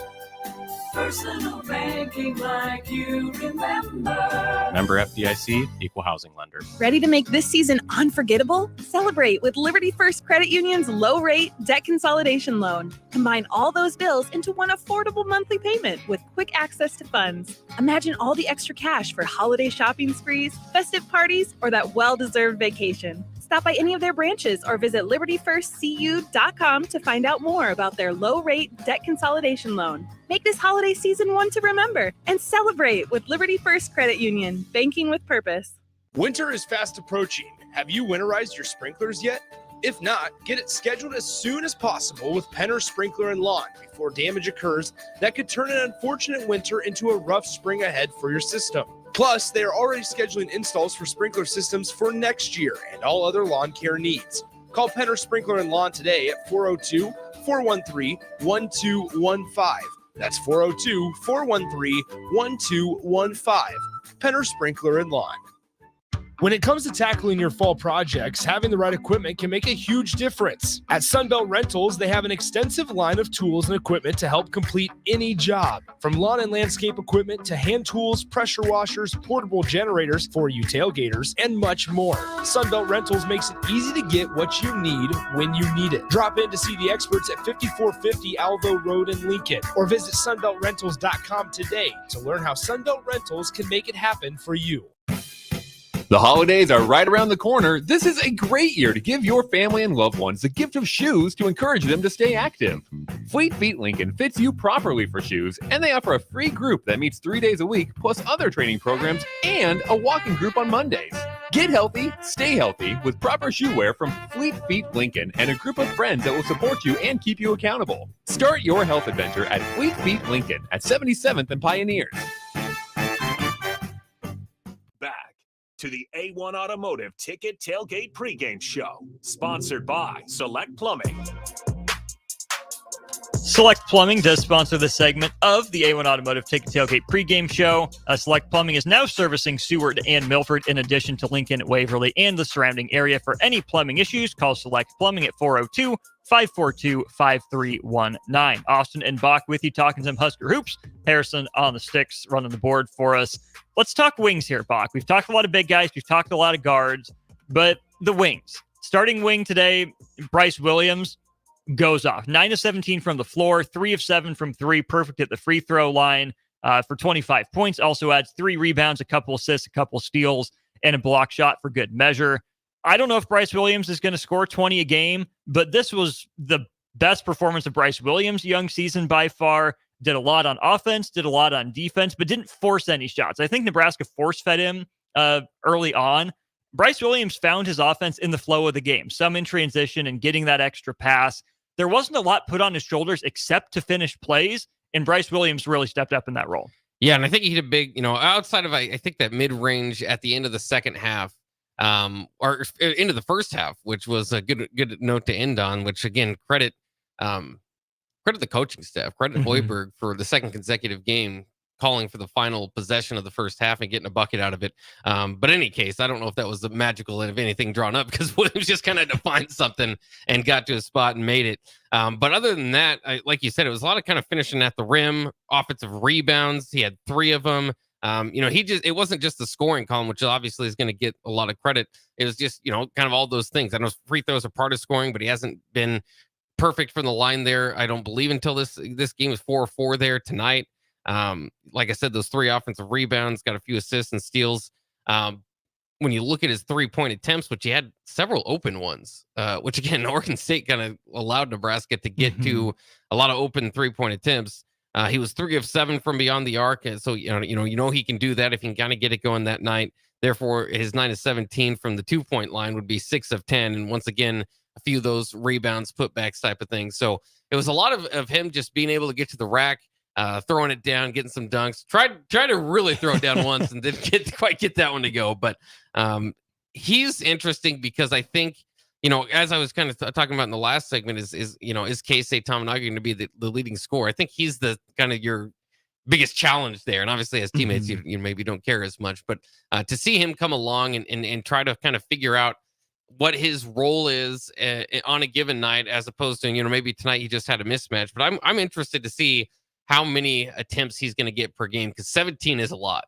And I don't know if it's going to be that many, but I do think there are going to be games where they're going to be needing to rely on him. And he seems like to be one of those, the guys, maybe if the shot clock's running down, obviously, again, you always have Keisei. It's good with a good team. You have some options, but he seems as good as any to get the ball with the shot clock winding down. Bryce Williams is one of those guys. The guy with the second most shot attempts was Rink Mast, who got 12 of them. I think he's a guy that can stop an opponent run. But the third most shots on the team came from a bench guy in his second game back, Juwan Gary, 12 points and 10 rebounds. We talked about Rink Mast double-double, but Juwan Gary had one, 12 points, 10 rebounds, 4 of them on the offensive end. Most of them, I would assume, leading to points. Gary also filled up the stat sheet, couple assists. a steal, a couple blocks as well, 2 turnovers and 3 personal fouls. So Juwan Gary was across the board filling up the stat columns there. His return gives Nebraska an interesting dynamic. It seems like this is the starting lineup that this team is going to roll with Lawrence and Tominaga at the guards, Williams on the wing, Alec and Mast as the bigs. I think I like that starting lineup. You're starting to see it come together. You start to see a little bit of the versatility of that starting lineup, but the luxury of being able to bring a guy like Juwan Gary off the bench for energy, for rebounding, for defense. 1 of 4 from the 3-point line today, but I think the one he made was the type of look he needs to take more of. To be able to bring Sam Hoiberg's energy off the bench alongside Juwan Gary, and CJ Wilcher didn't play a lot of minutes. He's a guard wing type. Jerron Coleman, you mentioned 4-3-3. He started, at Missouri for a while, started at Ball State. That's a guy that can play. But specifically on Juwan Gary, his return and everything he gives you, you have a 6th starter right there. Oh, absolutely. And I obviously wouldn't be surprised to see him put into that starting lineup at some point. But like you said, I think they've kind of got something going there. He is a luxury off the bench. And he is, sometimes we always talk about starters, but what also matters is finishers. And it would be hard for me if I'm Fred Hoiberg in a game that's close. You need that. I mean, he's got to give you an extra possession, an extra rebound, a couple extra shots off, those type of things. We kind of know his player profile, and he's just fantastic. I mean, and he's not going to get, he's not necessarily just a pure scoring type. So when we talk about leading scorers, and I don't know if he'll necessarily be there, but he is a guy that I think can push this number, double digits there, and then kind of stat stuff everywhere else. And on certain nights kind of lead you like he did the other night. So, I mean, Juwan Gary it just might not be a starter, but definitely one of your top, 3-4 players on the team. If you have thoughts on Nebraska basketball's 84-63 win over Oregon State, or Nebraska and Wisconsin football coming up here in about 70 minutes, you can let us know at 402-464-5685. That's the number to the Sartor Heyman text line. Also drop a comment on Facebook, YouTube, Twitch, and Twitter if you're watching there. And as always, a big thanks to Allo for sponsoring our VIP line, which we won't use here today, but channel 951. We go to the Sartor Heyman text line here. 6247 says, do you think taking over at the 1 is causing the shooting struggles for Lawrence? I think that has something to do with it, but I'm not so worried about Jamarcus Lawrence's shooting. He has a track record of being able to put the ball in the basket. What he doesn't have a track record of is running a team the way that Fred Hoiberg needs a team run, of bringing the ball up, of being responsible for distributing, getting guys in the right place, and putting his fingerprints all over the game. I think the last 2.5 games have been a step in the right direction for Jamarcus Lawrence in terms of the control he exerts on a game and putting his fingerprint on it, even though he's not huge in the scoring column. Only 1 of 3 from the floor, a nice finish for an and 1 for his only points of the day. But 5 rebounds is great from a guard. That tells you he's engaged. He's going to get the ball to look to push in transition. Has 3 assists, which would have led the team today. So there's that, which is a plus, and no turnovers. So no, Jamarcus's shooting numbers aren't the best. I'm less worried about that because he's taken huge steps in being that kind of distribution style point guard. There'll be a game Jamarcus Lawrence goes for 20. It's going to happen, but he's doing what the team needs him to do right now. Yeah, it's interesting. I think he maybe can kind of compare this to when Heinrich Harburger was leading Nebraska to victories, where it's like, yeah, the stats don't look great. It doesn't look all that impressive, but they're kind of getting the job done. So no need to sound the alarms right now. I mean, he had a couple hustle plays there in the first half too, where I think the announcers thought he was Williams, Bryce Williams there for a few of those plays. But I mean, he had an impact on this game. Again, it doesn't have to be through shooting, and that's music to your ears as far as early on as the season as he develops too, because that wasn't always the case last year. And for a younger guy, he is kind of known as a bucket getter. It's good to see his game develop. Now, all that being said, I guess I wouldn't sound again, no sounding alarms. I thought he played a good game today, but because there's so much competition there, I do kind of expect the guys like a Hoiberg, like a Wilcher, even a Coleman. If you get an opportunity, I think this is kind of now, right? I mean, I think you've got to you want to be careful not to shoot your way out at the rotation or anything like that. Right. But just for a few of these guys, I think it's going to be tough to get minutes later in the year. And as this rotation kind of, molds together. So I wouldn't say that Lawrence is absolutely running away with it. He's making strides. He's doing well, and Nebraska's winning. But I still see it as he's kind of leaving the door open for some of those other guys to maybe jump, kind of take his spot there. I'd need to go back and get full eyes on the film, but anecdotally, I don't think Jamarcus Lawrence's attempts, especially from 3, have been the same kind of spot up opportunities that CJ Welcher and Sam Hoiberg have gotten. I think those guys have gotten some of the easier, more consistent shots. So that's either, just basketball flukiness in a 5-game small sample size, or it's those guys have learned a little better how to move without the ball in their hand. So that's something I want to get Strick's opinion on at some point too. But here's the thing, Bach, as we start turning the page from Nebraska basketball to Nebraska football, we're in that stretch of the season for Nebraska. The next 6 games are going to tell us a lot about this team. The next game comes on Wednesday at home against Duquesne, who rates pretty well. They're just a little bit behind Nebraska in a lot of rating systems, pretty equal to Minnesota. In fact, if you look at the simple rating system on Sports Reference, Minnesota's a 10.69, Duquesne's a 10.68. Minnesota's not a very good Big Ten team, but Nebraska's in the mid-11s. So Duquesne is going to be a challenge for this team. Had some good postseason experience last year. Cal State Fullerton is rated about the same as Rider is. So a game that Nebraska would be projected to win. But after those 2 non-con games, you get the big one. You get Creighton coming home. You go on the road to open Big Ten play against Minnesota. Then you have top 25 Michigan State at home before you go to Kansas State. Nebraska likely to suffer its first loss somewhere in here, maybe 2. But even if Nebraska does lose a couple of these games, how they play will tell me a lot, and how they respond to losses in these big games will tell me a lot. Yeah, I mean, it's a long season. You're not going to win every game, and obviously Nebraska's historically isn't on that track. Trying to probably make it a tournament run though here. I mean, I think that the more this team kind of plays, the more you see them, especially that first half. And again, Oregon State not going to be the best competition for that sort of proclamation, but they just look like a pretty darn good team, and I think that's going to be enough. Usually is enough. You kind of get in the middle of the Big Ten. It's a strong league, so you could get a bit out of that. I think that if they play as well as they did in the first half, they could play with just about anybody on this schedule. But I kind of think that in general. I don't think that if you're Creighton or Purdue, I mean, these teams are top 10 teams. You're going to get everybody's best shot, and you've got to be paying attention every game.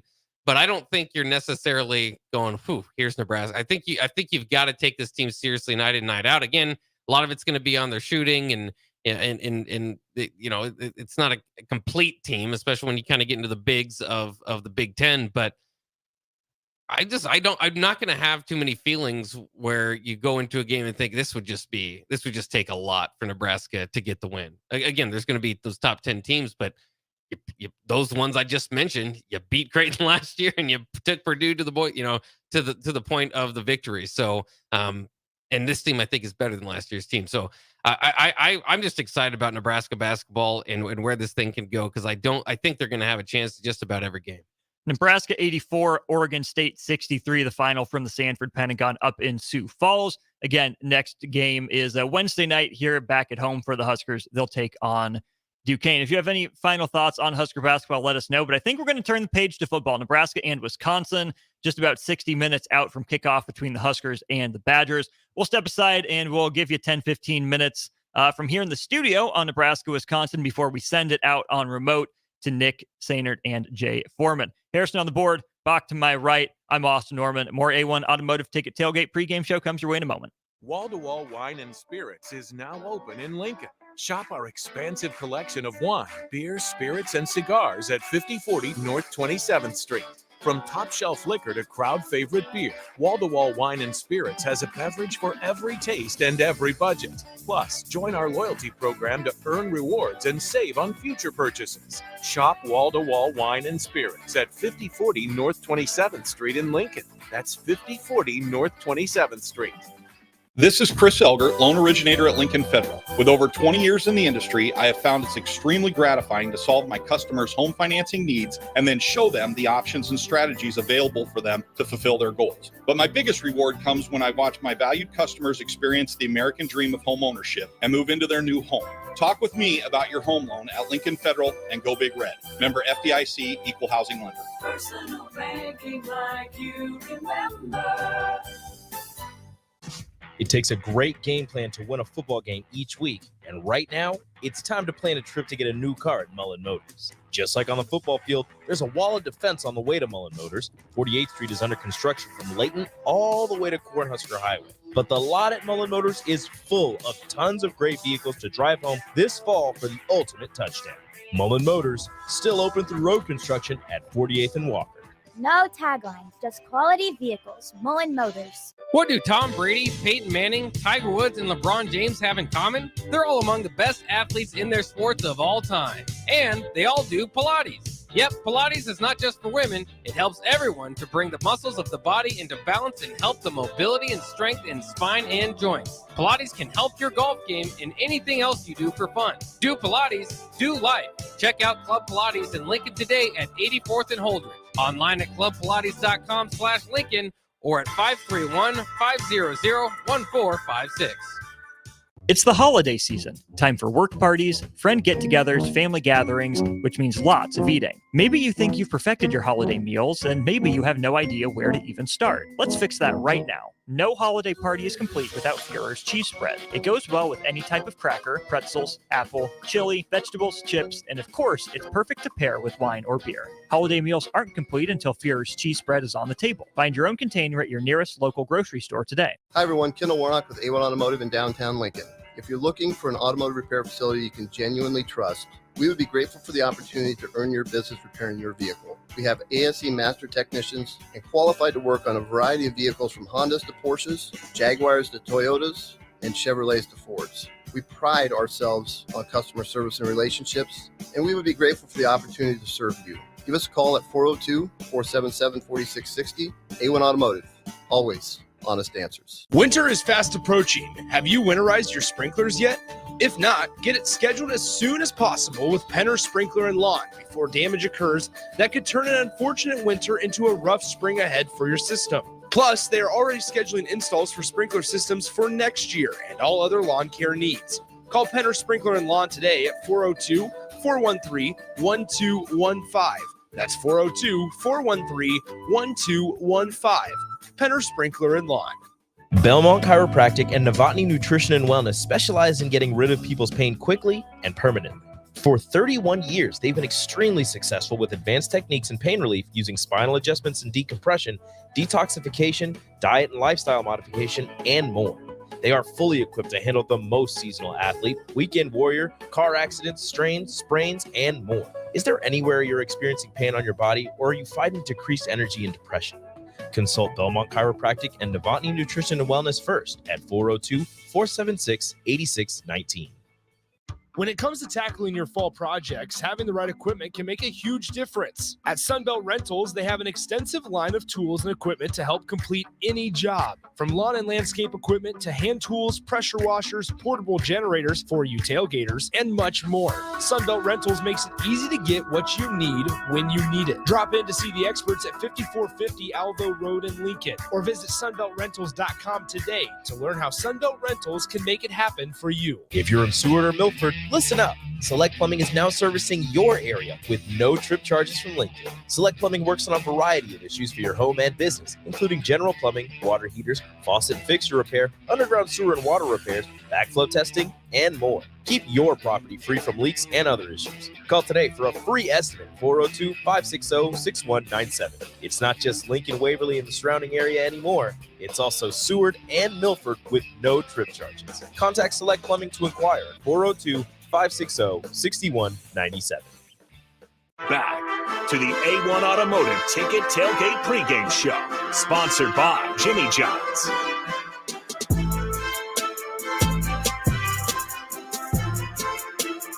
All right, welcome back into the A1 Automotive Ticket Tailgate Pregame Show. We got Wisconsin 1 hour away here. Lots of things to talk about. We got about 12 minutes here on this segment, sponsored by Jimmy John's. Earn a free Jimmy John's sandwich after your first order when you sign up for Freaky Fast Rewards. Start now at jimmyjohns.com or inside the app.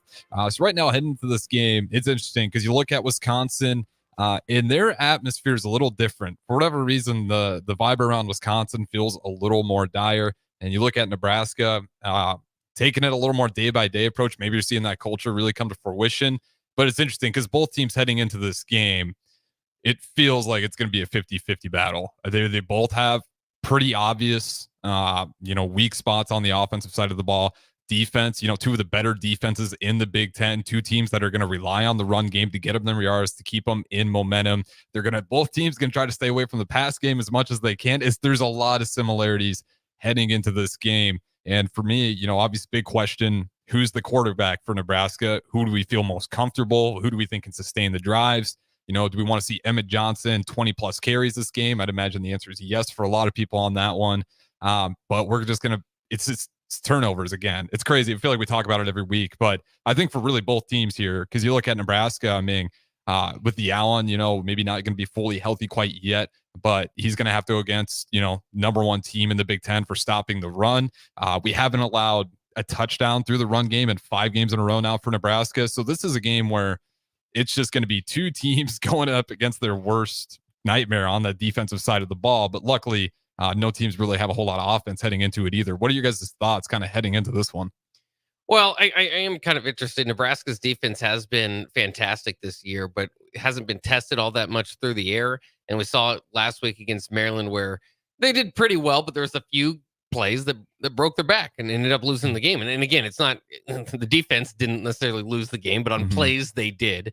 And so, it could be a similar sort of thing here with Tanner Mordecai back with the Badgers. He was back last week. They ended up only scoring, I think, 3 points, but they had some opportunities. They got to 10. They got to 10 Late there at touchdown. the end. They had some red zone opportunities earlier in the game that they didn't convert on. So I think that's more as interesting as anything is to see if Luke Fickell and Matt Rule, almost a year into it, have learned the Kirk Ferentz way, I suppose, where it's like at certain times, it's just this.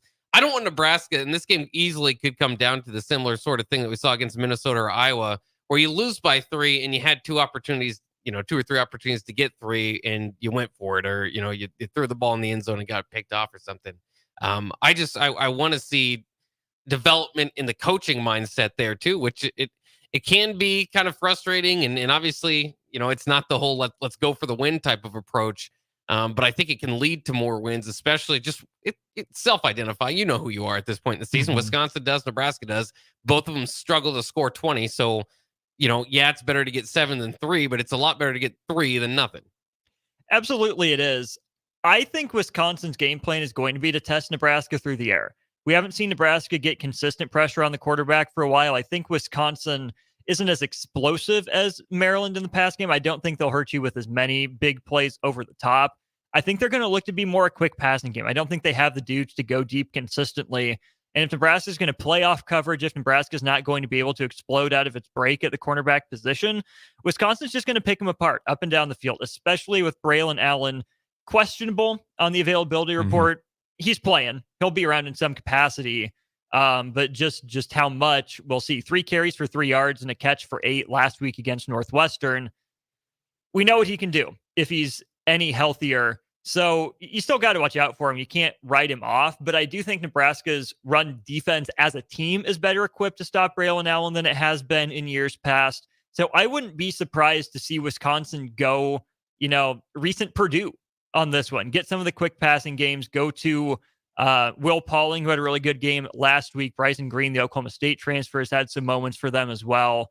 I don't think Mordecai's great. I don't think he's quite as good as Aiden O'Connell was for Purdue, but it wouldn't shock me if that's Wisconsin's game plan on offense.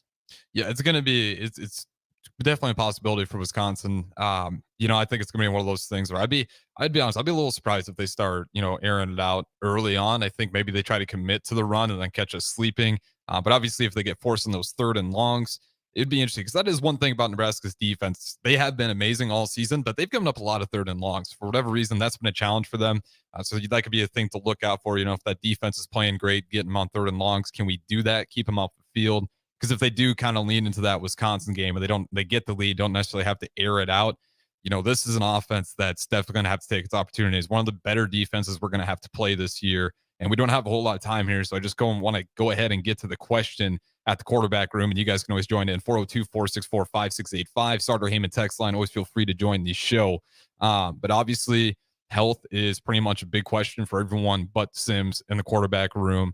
Harburg, I don't know if you really want him out there if he's not going to be 100% healthy without that running game. That's kind of the bread and butter that makes that thing work for him.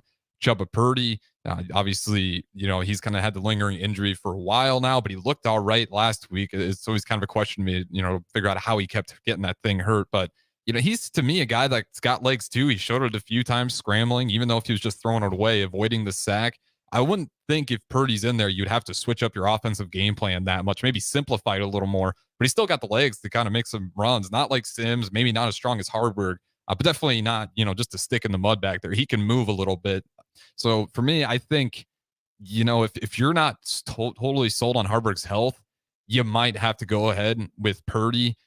Just with Sims, I think at this point it's a mental thing. There could be a lot of things on there. But I mean, who do you guys think, we might see a quarterback heading into this one? Purdy starting. I'm calling it now. I'm 99% sure it's going to be Chuba.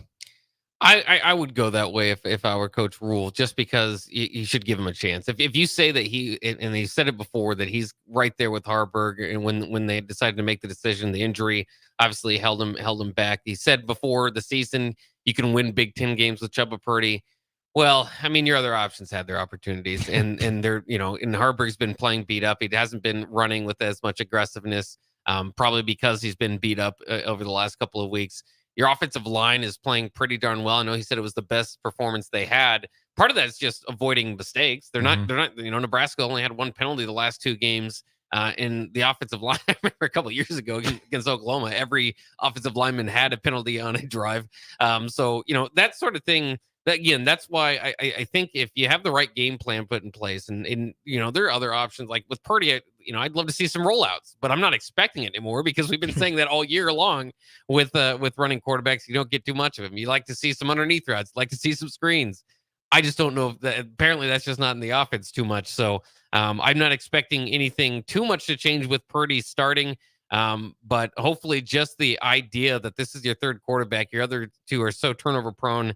And with Harburg's case dealing with injury, that it is time to maybe try to take that a punt's not so bad, basically. And the passing game is, well, seriously, and with the defense that they have and the offense they're going up against, I think that needs to be accepted at some point with this offense, and that goes to giving Emmett Johnson the ball a little bit more. He's not Amir Abdullah. I mean, we're not expecting him just to all of a sudden turn into an all Big Ten back, but I think if you can get him to 20, 25 carries and keep your quarterback under, 16, 17 passes, you're not going to have too much of an explosive offense, but you can at least control the game and then just do everything you can do. Fumbles have been better. Now the picks are picking up.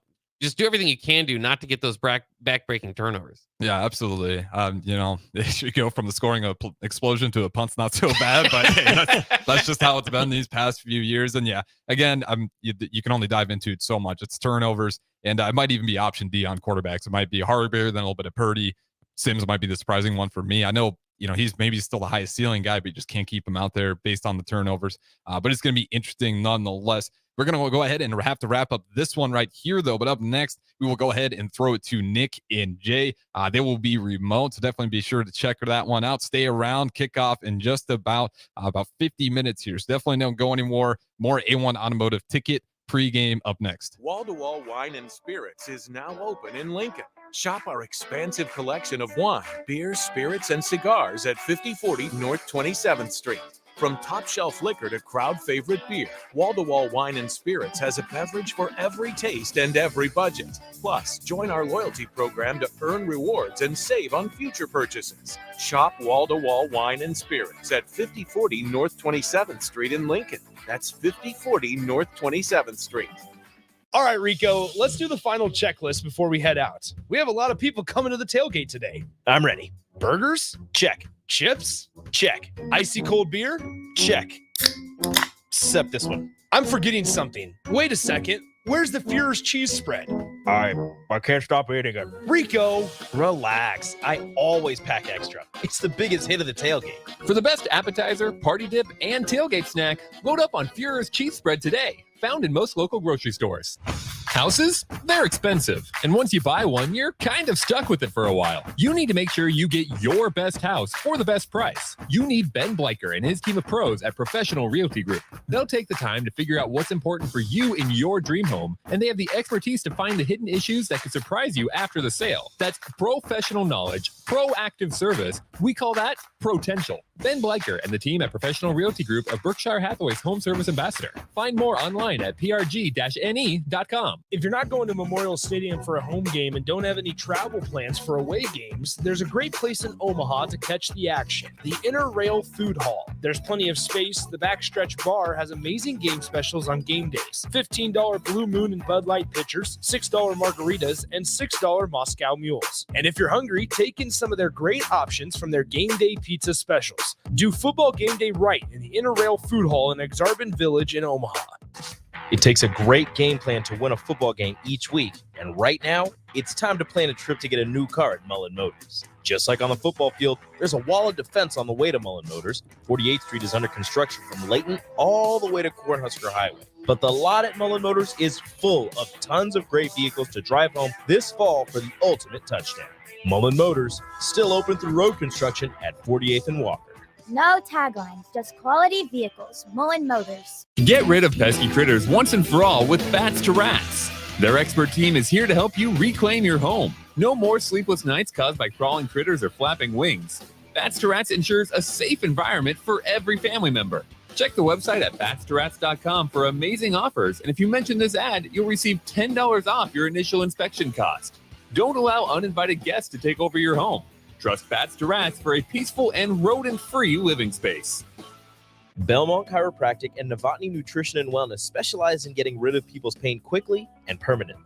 For 31 years, they've been extremely successful with advanced techniques in pain relief using spinal adjustments and decompression, detoxification, diet and lifestyle modification, and more.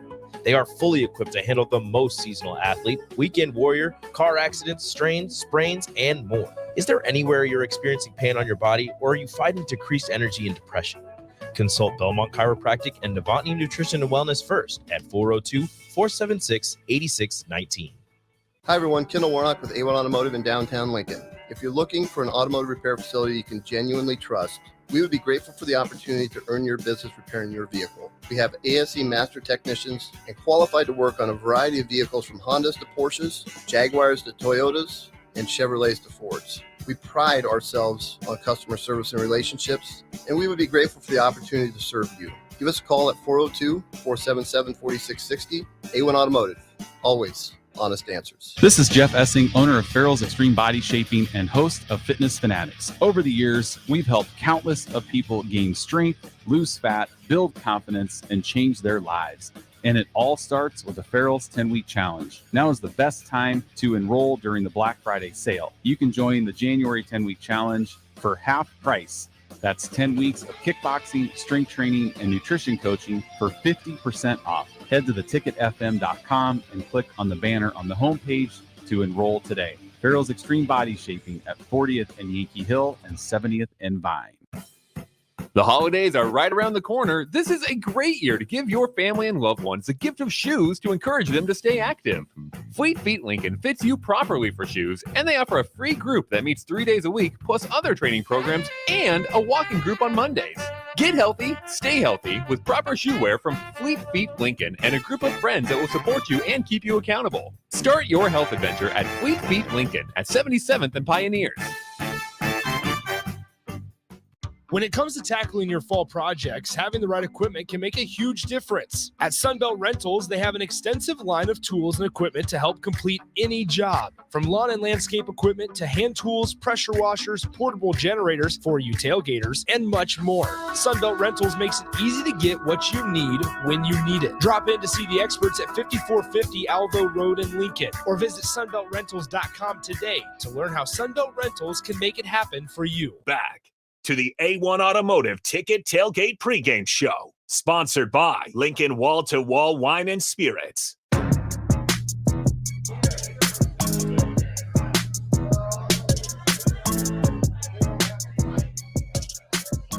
Stream on. All right, welcome back. We are here on the A1 Automotive Ticket Tailgate Pregame Show, 93.7 The Ticket, theticketfm.com. Nick Sainer, Jay Foreman with you. This segment sponsored by Lincoln Wall-to-Wall Wine and Spirits. Load up on all your tailgate necessities for beer, spirits, and wine at Lincoln Wall-to-Wall Wine and Spirits, just north of 27th and Superior. Jay, tonight's going to be a good one. Yeah, it is. It's been a good. What do you know? What do you know? Hey man, So, we are this is gonna be a good we are one. live in effect from the garage, and we got the sign here with the man cave What can you covered. say? We got some good stuff going on, and it's the first one. You know, we're doing a kind of like a live cast here. Watch along. Watch along. Yeah. It's been a long time coming. We got the Absolutely. pregame show right here, and got good friends and family here, and it's really good. You know, the one thing that's good, Nick, is that when you got support of good people, and then we got some personal news coming up here pretty soon in the next week. Whether it's Facebook official or not, but it's still a good time, man. It's been a good day. It's been a long day. It's going to go a long night. It's well worth it. Yeah. I think we're going to bring some good luck to the Huskers up there in Madison, and looking forward to the rest of the night. Plus, we're introducing you to the garage. I was just going to say, so outside of you, I've meeting all these people for the first time tonight. Right. And I already feel like I can, sit down and watch a Husker victory tonight, which is what we hope we're going to get. It's already been a good start to the day, good start to the weekend, obviously. You go through Friday, it's Husker soccer gets the 2-1 win in the NCAA tournament. Nebraska volleyball sweeps Michigan at home, clinches at least a share of the Big Ten tournament or championship title. In volleyball, earlier today, Nebraska men's basketball thwomps Oregon State in Sioux Falls. And now, hopefully, in a nightcap, Nebraska football can get it done on the road in Madison. Look, we got the first, we got a single, double, and a triple. Now we're going to hit the grand slam. Yeah. With Nebraska up in Madison, and have some good luck up there, and the luck that they create themselves. And so, we had some good support to bring this. Look, I will tell you this, man. This started as this is like a safe. For me, it's a safe place, right, where I'm able to be in the garage and hang out with good people, my friends I've been knowing since college, watch games, and just kind of be low key. And then it started out like as a dare. And then Jason Peters called me on Monday, and he was like, "Hey, we're going to do this in the garage." And I'm like, are you serious? And he was like, "Yeah." And so then I, called and stuff like that. So we got, with Bart Peters, security first. I was just going to say, we have a lot of people to thank Yeah. to make this evening and nights, because it's going to be a long broadcast, as we're going to be, in case you don't know, as Jay mentioned at the start of this segment, Jay and I will take you all the way up until kickoff at 6:30. Then we'll switch and do a Husker watch-along party, breaking down the game between Nebraska and Wisconsin in real time. So have the game on one screen, have Jay and I, whether it's on your FM dial or on the Starter Heyman Jewelers live video stream, whatever the case may be, you can hear Jay and a little bit of me break down the game as it's happening. And we'll have a special guest at 6 o'clock. Exactly. At but 6 o'clock. There's a lot of people we have to thank before, and you'll hear these names quite a bit throughout the night because it's well warranted. Obviously, Jamie Peters of Health at Home Consultants, Bart Peters with Security First Bank, Tony Miller, head of private banking at Union Bank and Trust, Jeff Barclay and Scott Ritter of the Pillar Restaurant Group, Nate Green of Cancer Partners of Nebraska, and then our good friend of the station, Kevin Meyer of Myers Cork and Bottle for helping out. It's been a lot of support to make this possible. Yeah, and it's a great atmosphere, and something that we'll do here in the future. But Tony Miller from UBT, his name is not Tony. His name is Macaroni Tony. Oh, there it is. Okay, there it is. So I met Tony through Jason. Once you get a nickname, you're in there. It's kind of like you've reached kind of knight status. And then we got Nate. I think he's a modern day MacGyver, and he's been all around the world. But it's a lot of good people, good companies, and good support. But I'm excited. Look, it's a good opportunity for Nebraska. We're doing good things here.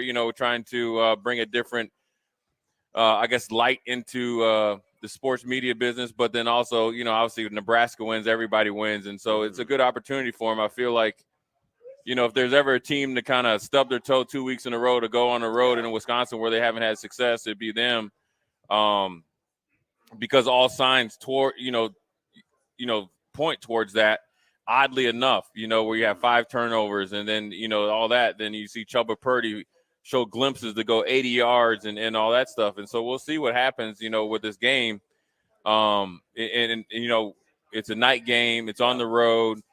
I think Matt Rule and staff has kind of got this team in the mindset to embrace this type of challenge. And whether it's real life, sports, relationships, or anything, like everything's a challenge. It's how you communicate and how you deal with it. And, I think it's one of those things with this team. I think they, more than any other pass regime in the, in the last 2, feel like they're more equipped to go on the road and put on a good performance. And I'm hoping that they learned even from the first game to the second game, obviously Minnesota, Colorado, then obviously going to Michigan State and just letting one kind of slide. Maryland kind of got a little bit over their skis, but then able to rebound and be still motivated and focused to do good things. So, we're, the one thing about being the kind of live during the game, you're going to get kind of raw and cut, where we're not going to, where this isn't going to be like, everybody knows I love Gus Johnson and Joel Klatt. I love Gus, right? Yeah. Whether you like him, love him, I love Gus. And so it's not going to be like that. It's going to be more or less trying to football one-on-one or one-on-one, talking about what to expect, what I had faced, and what the play was like and stuff like that. So it's just a little bit of a kind of caveat to what we've been doing all year long, whether it's high school football with me and you, in studio, the work you've been doing with AD and Raph. And we have an APB on AD and Raph. Yeah. Okay. They are aware of this. Yeah, they are aware of us. But if you see AD and Raph around town, they need to be coming. They know where to go. Yep. We need to point them in the right direction. And you're over in, in my garage. And so we'll see what happens. So I want to ask you this, Nick. Okay. As a young, Husker, Husker fan, Husker alumni, obviously being UNL grad, what's your feeling about Matt Rule and his team going on the road versus what, maybe the teams and the coaches and the regime prior? I think you get a better feeling of it after what you saw at Illinois transpire, right? Like they went into sleepy Champaign, Illinois on a Friday night I hate to say it and call it a create your own energy type of game. Yeah. But Nebraska, we weren't thinking necessarily about bowl games at that point. Like obviously that's the end goal, but as you hear the staff time and time again, it's 1 week at a time. And you also talked about how it's 12 1-week seasons, right? Yeah.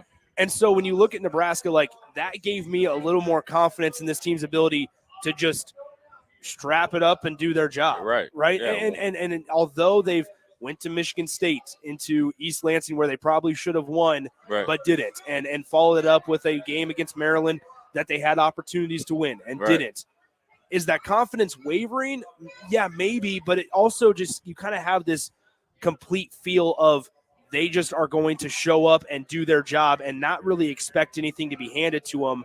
Now, it's the real question is, are they going to be able to take it? Right, yeah, and one thing I think that's different, I think these guys have been so aggressive and maybe, aggressive to fault where they're going to go try and win the game versus, I think prior to they were like, okay, let's wait until the other team makes a mistake. Yeah. I think the mindset should be, let's take care of the ball, play our type of football, and let's play it longer, harder, and better, and win the game. Now, look, the object of this team right here isn't style points. Yeah, the style has to be scoring one more point more than Wisconsin, and then go from there. And so it's play by play, series by series, quarter by quarter, half by half. So it's always got to be a 1 foot in front of the other. Play that play the best you can, communicate and do what everything you need to do, and then move on to the next. Don't let it pour over to the other. And then also just be where your cleats are. Look, the momentum shifts in this game is going to be, probably up and down. Wisconsin's going to try to come out and land some haymakers. Withstand the haymakers, throw your own haymakers. Let's get in there and let's take you to deep water and let's see how much you want to swim. Because I do think if Nebraska's able to play steady, right, not shoot yourself in the foot, don't give anything to them, Wisconsin will fold. Yeah. And that's a good thing to have where there will be fold. And so it's a great opportunity. It's a night game. There's going to be a lot of eyes on the program. Look, to be 5-5 right now with the turnover margin where we're at, It's incredible. It's incredible. Yeah. And now let's take the next step, right? Let's go a step further. Mm-hmm. And the one thing when you hear about Matt Rule, these guys showed up ready to work at practice. They understood what was at stake, what maybe you didn't do. It didn't, they weren't woe is me. They're saying, let's go do more. I think whatever they've done in the offseason, you know what I mean? Getting them to believe in themselves. You see a lot of guys that were left for dead, not playing, would never have played before, getting legitimate shots to play. I think that resonates through the locker room that allows you to potentially go on the road, right, and look an opponent in the face and beat the brakes off. Let's talk before we get to break, since we're nearing the top of the hour. Let's talk one more thing. You talk about steady and stability and within this offense, especially. That's going to start with the quarterback. Chubba Purdy, it's been reported he's taking snaps with Ben Scott, which would signal that, hey, he's going to get the start tonight. Not necessarily a major surprise throughout the Husker fan base, but if you're Chubba Purdy, this is now going to be your third career start at the University of Nebraska in your 2 seasons. He started twice last year in 2022. Now, this will be his first one this season. What's going through your mind? You've been the third string guy. You've been banged up with a little bit of a groin injury. Tonight's your night to where you can now qualify Nebraska for bowl eligibility for the first time in X amount of years in just your third career start at Nebraska. I think he's going to look at it like it's a tremendous opportunity. I mean, if I'm Chubba Purdy, I'm looking at it like, look, I'm going to come out here and I'm going to win this game for my teammates in the university, but then also, cement myself. Look, you can talk about the transfer portal, but as long as I play well right now, finally when I'm healthy, that's all that matters. And so, there's a lot of things, that you could potentially have, but I think the biggest thing, I would hopefully think that Chubba's thinking about is like, look, I just want to go out and play the best game I can play for Nebraska and my coaches and my teammates, and the rest is history. And then, everything else will handle itself, and I think it's one of the things. We got Jason Peter up in here and Sarah Peter up in here. But I think if they play, if he just tries to take the mindset of, if I'm going to put one foot in front of the other and play well, I think everything else takes care of itself. I think the better that you play makes the conversation harder later in the year or whenever it is.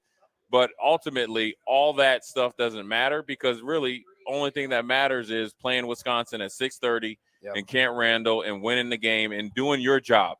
If all 11 guys said, look, so I'm going to do my best job for everybody else, Nebraska wins, and not only wins pretty handily. We are less than 30 minutes away from kickoff between Nebraska and the Wisconsin Badgers. Update from Iowa City, and a lot of Husker fans might be keeping their eyes on Iowa City for specific reasons. Iowa took the lead with a touchdown with about 4 minutes and change remaining in the game. They lead against Illinois now 15-13. They just forced a turnover on downs, did the Hawkeyes on a 4th and 2 on Iowa. It is. And you're not going to expect Iowa to move the ball. We do. I mean, they're going to get – Illinois is going to get another shot. Yes. And we're going to see what's up and then where they can get a field goal.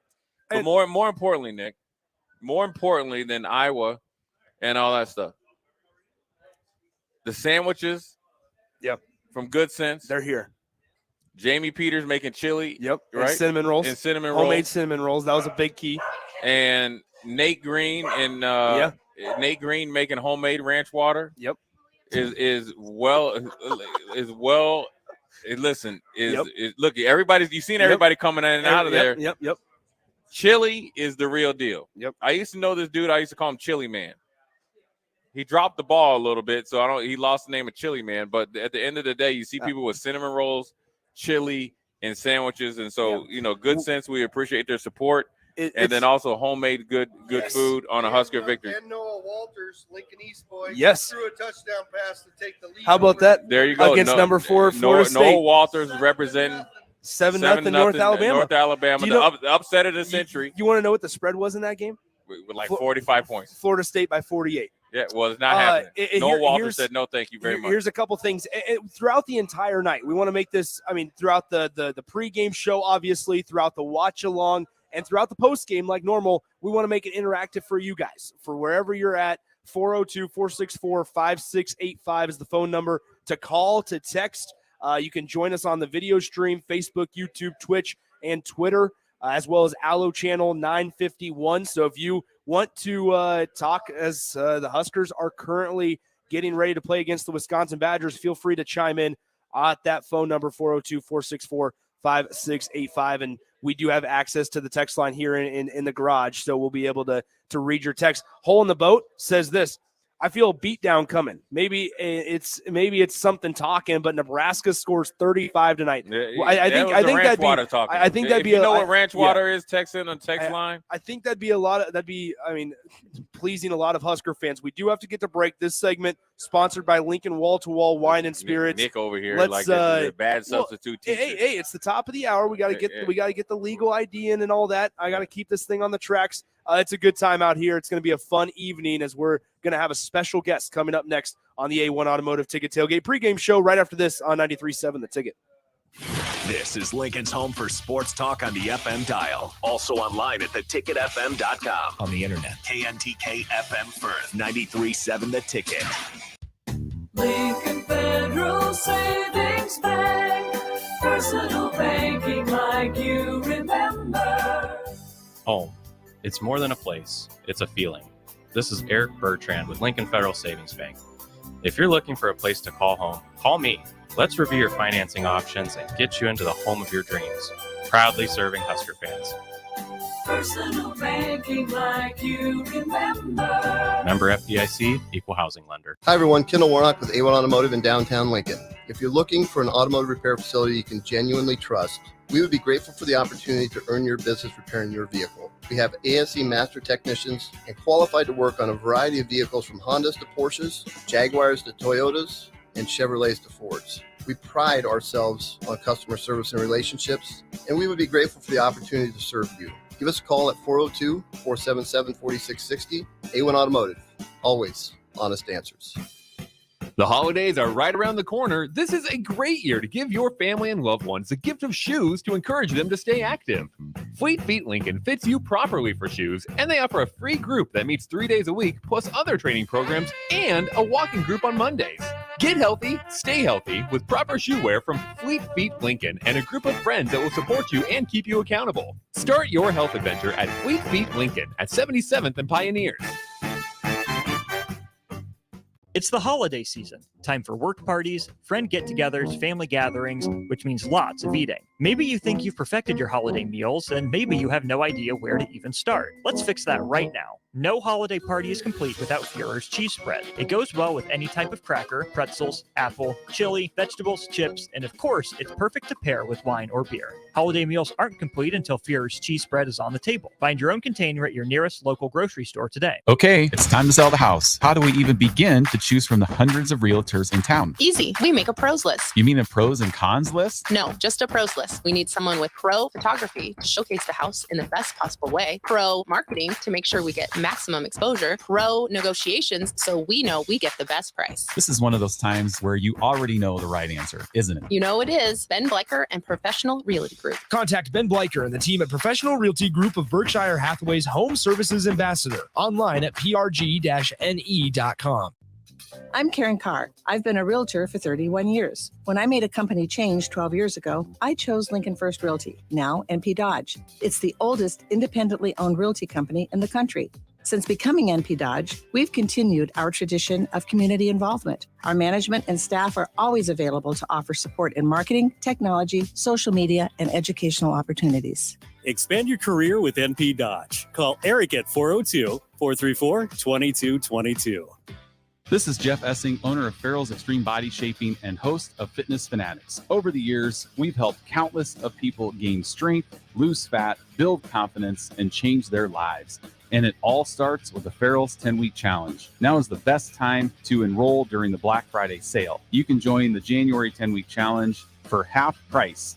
That's 10 weeks of kickboxing, strength training, and nutrition coaching for 50% off. Head to theticketfm.com and click on the banner on the homepage to enroll today. Farrell's Extreme Body Shaping at 40th and Yankee Hill and 70th and Vine. It takes a great game plan to win a football game each week, and right now, it's time to plan a trip to get a new car at Mullen Motors. Just like on the football field, there's a wall of defense on the way to Mullen Motors. 48th Street is under construction from Layton all the way to Cornhusker Highway. But the lot at Mullen Motors is full of tons of great vehicles to drive home this fall for the ultimate touchdown. Mullen Motors, still open through road construction at 48th and Walker. No taglines, just quality vehicles. Mullen Motors. Ever wish you had another light switch on the other side of the room on a dark night? How much better would you sleep at night if you had a ceiling fan in your room? The High Electric Service Department is here to make your electrical what-ifs a reality. Whether you're looking to replace some outdated light fixtures or brighten up your counters with under-cabinet lighting, High Electric can handle all types of residential electrical installations and services. Give Erica a call at 402-466-6606 or visit high-electric.com to get started. Back to the A1 Automotive Ticket Tailgate Pregame Show, sponsored by Fleet Feet.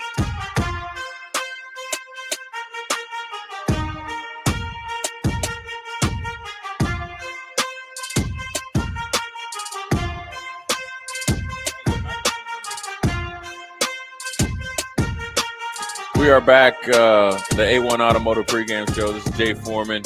Nick is here helping us, assisting us. We got a special guest here for the next 10 minutes. Bill Mitchner, the man, the myth, the legend of the Lighthouse, one of the good people here in Lincoln. Bill, welcome to the, not welcome to the garage, but welcome to the garage on the internet, right? Me and you. One thing about Bill, we don't like being in front of the spotlight, but we're here doing what we need to do for a better cause. I think it's really good to highlight the Lighthouse because Bill himself has done phenomenal things with the Lighthouse. I wanted to bring you on pregame because you are a Husker through and through. No football, because we talk about it all the time in the garage. I want to welcome you, Bill. Talk about the Lighthouse and talk about a special event we got coming up, I think, December 13th.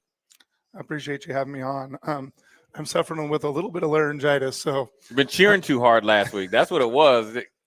You're cheering too hard against Maryland. Yeah, well, I have to because need to pull them through to become bowl eligible.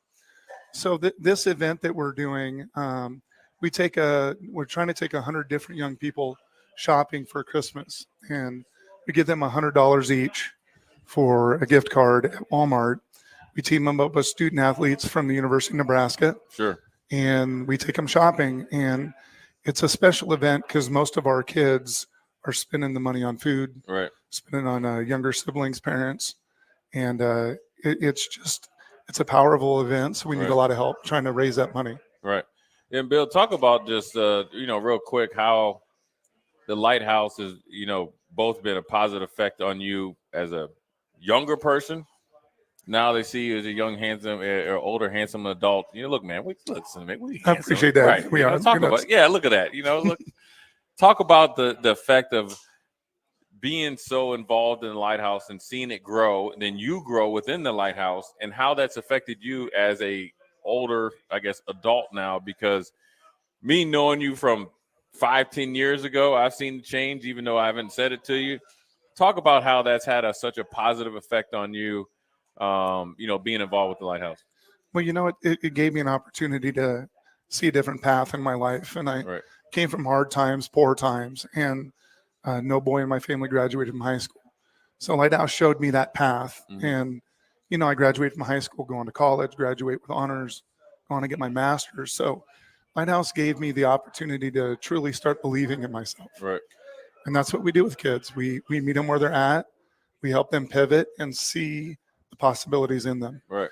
And even in my professional career, it's been that same way. Yeah. And I always tell people when you're in a leadership position, you are coaching. And talk about the effect of Matt Rule, because we've talked about it, right? And the thing about it, I like talking, for me, I can say this.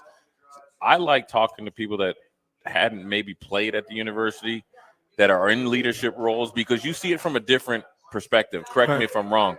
Talk about what Matt Rule has brought to the University of Nebraska from a leadership standpoint, from your experience both as a leader and then where you've seen good leaders. Talk about Matt Rule as a leader. Yeah, so what we've been missing here a long time, in my opinion, is that head coach position is a CEO position. Right. and their job is really to coach up their assistant coaches. Sure. It's not about necessarily working with the kids, even though he has a very good rapport with the young people too. But it's really giving the coaches enough guidance to be successful in there. And I think that that's what's making him successful. He's out there in the community. He's out there really making a name and believing in what we do here. And it's odd to see somebody that's not necessarily a Husker come in and bleed Husker red. Right. And I want to ask you, Bill, because I've seen you bleed into your, I hate to say employees, but just people that you work with, right? Because I always say, like, the one thing I like about you is that they don't work for you, they work with you. So talk about that, because in order for that to happen, and I know this just because of being a player and then seeing different coaches, and then obviously seeing you, talk about how you have to be almost as or more invested in your assistant coaches than you do your players, which is, obviously you talk about transfer portal with the Lighthouse. It is transfer portal every day of the week, right? Right. So talk about that, because the steady and force will be your assistant coaches, because I do think there is a crossover into football. That's 100% true. Look, I have to love and believe in my staff, give them guidance and care, just like I do the kids. Right. If they don't feel supported, and if I don't help them be the best they can be for my kids, then my kids are going to suffer. Right. And it's no difference in coaching. If, as the head coach, you're not giving that care to the coaches and they don't feel like they're a part of something special, why would they be coaching the kids up and getting them to believe that they should be running through brick walls? Right. I want to ask you about this, Bill, for you, because listen, I mean, people don't understand. I mean, obviously the first time they're seeing you live on the Starter Heyman video stream, A1 Automotive pregame show. We're here live in Jay's garage, first kind of live cast. Me and Bill talk a lot of football. So let's get into football. Okay, let's go. Tell me the two things that needs to happen for our Huskers to set up the 2.0 of Jay Foreman in the garage on the road now. Because listen, I'm telling you, folks, we get bowl eligible, we're bringing this show on the road, no matter what. So I mean, we're gonna have to be in. We're gonna have to have some hard talks and stuff, but we're gonna be on the road. Talk about the two things that you think that Nebraska needs to do up there in Madison in order to get this thing going. Look, our defense clearly is the strength of our team, and we need to show out. We need to just go all out and show what we really represent. Right. Every week they give us the opportunity to win. That's a no-brainer. Right. Man, we need whoever's starting, which I believe it's Chuba tonight. Yeah. We need him to be him and have that just belief that he's the man, that this is his position, that he's not willing to give away. Right. Our turnovers clearly are killing us. Sure. We need them to move the ball, score some points, and really tighten down on Wisconsin. Right. Wisconsin don't have an offense, let's be honest. Yeah. Yeah, and look, we just got to stay out of our own way, and then take care of the rest when we get a chance. And the one thing I want to ask you, Bill. Now, this is a trick question. Now, okay, and I hope everybody's listening. We got a lot of YouTube viewers. We got people listening. Right, this is the first one. Now, I hope you don't mess this up, my brother. You know what I mean? We done had some times together. I tell you, look, we done had some libations together, some heart-to-heart conversations, some downright hard conversations about Husker football. We're going to see if you can pass the easy test. Okay. Who's your favorite Husker of all time? Jay Foreman. That's my man. Come on. I mean, that's what I'm talking about. See, Bill, that's what, listen, when I throw you a layup, my brother, you didn't drop it. I'm dunking that. Right. It's CP3, like he was with the Clippers. It was Dunk City, Lob City there with Blake Griffin. Bill, before we go to break, tell people how they can support the Lighthouse, support the December 13th event. Tell everybody out there what we can do to support the Lighthouse. Yeah, so really we need donations. I mean, if they want to sponsor a young person, it's $100. They can get on our website, lincolnlighthouse.org. Okay. In the memo, they can put that it's for the Christmas shopping. Right. They can contact Lighthouse, which is 475-3220. Right. Contact us, send a check in with a memo.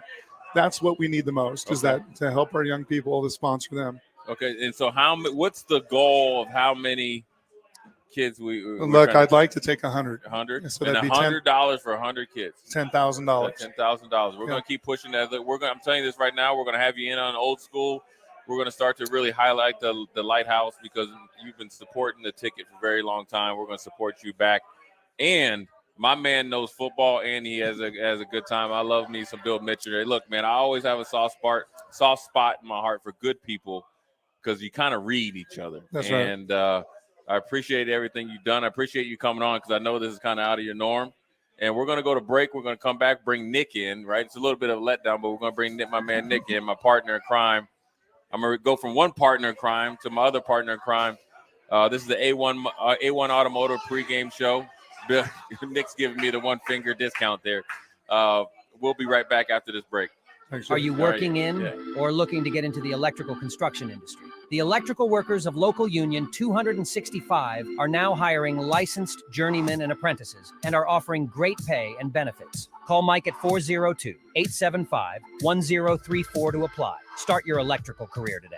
At Jimmy John's, we don't make sandwiches. We make the sandwich of sandwiches.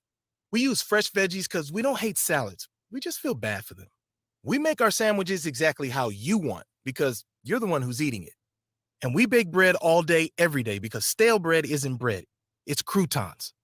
Sandwich history is written by the victors. Good thing we have legible handwriting. Jimmy John's, the sandwich of sandwiches. Order pickup or delivery on the app. You can get diesel anywhere. But what about Atomic Diesel? That comes from Stern. Atomic Diesel is your solution to all your cold weather problems. Prevent clogged fuel filters, increase your fuel economy, and save money with Atomic Diesel. Contact Roger at Stern today by calling 1-800-477-2744 to see how Atomic Diesel and the rest of their line of fuels and lubricants can keep your operation running at max capacity. It takes a great game plan to win a football game each week, and right now, it's time to plan a trip to get a new car at Mullen Motors. Just like on the football field, there's a wall of defense on the way to Mullen Motors. 48th Street is under construction from Layton all the way to Cornhusker Highway. But the lot at Mullen Motors is full of tons of great vehicles to drive home this fall for the ultimate touchdown. Mullen Motors, still open through road construction at 48th and Walker. No taglines, just quality vehicles. Mullen Motors. Gaina Trucking is hiring CDL Class A and B drivers. Gaina Trucking guarantees a 40-hour work week year-round, and their strong team culture makes it not a job, but a career. Gaina Trucking offers health, vision, and dental insurance, 401k with company match, an employee assistance program, and other bonus programs. Build a better career today with great team culture at Gaina Trucking. Learn more and apply today at GainaTrucking.com.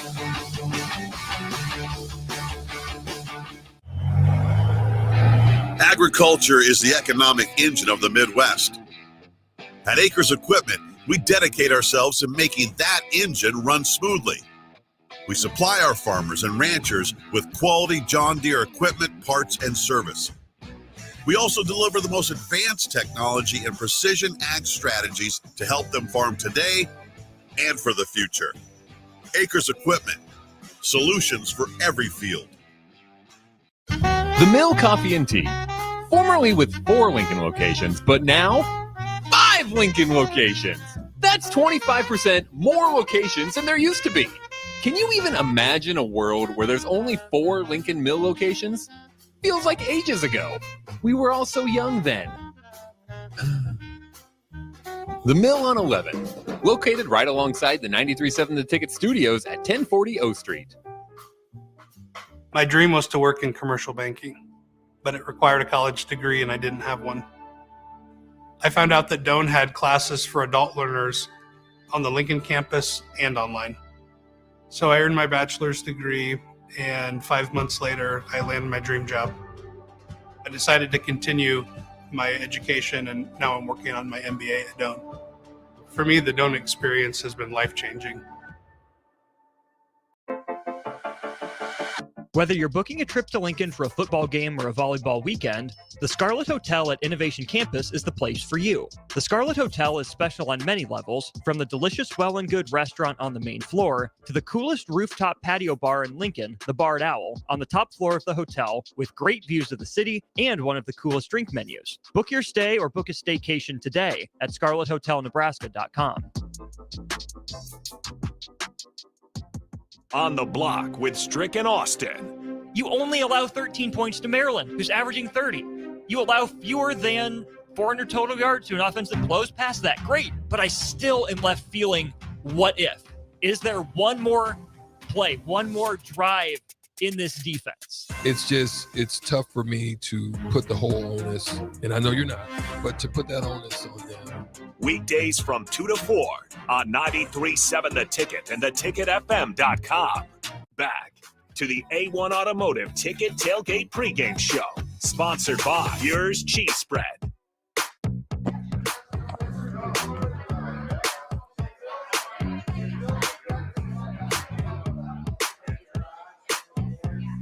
Welcome back in the final segment of the A1 Automotive Ticket Tailgate Pregame Show. Developing news in the North Alabama-Florida State game, as North Alabama, led by former Lincoln East Spartan quarterback Noah Walters, he's thrown 2 touchdown passes. North Alabama leads on the road in Tallahassee at the end of the first quarter, 13-0, and the Florida State starting quarterback Jordan Travis was just carted off the field with a leg or an ankle injury.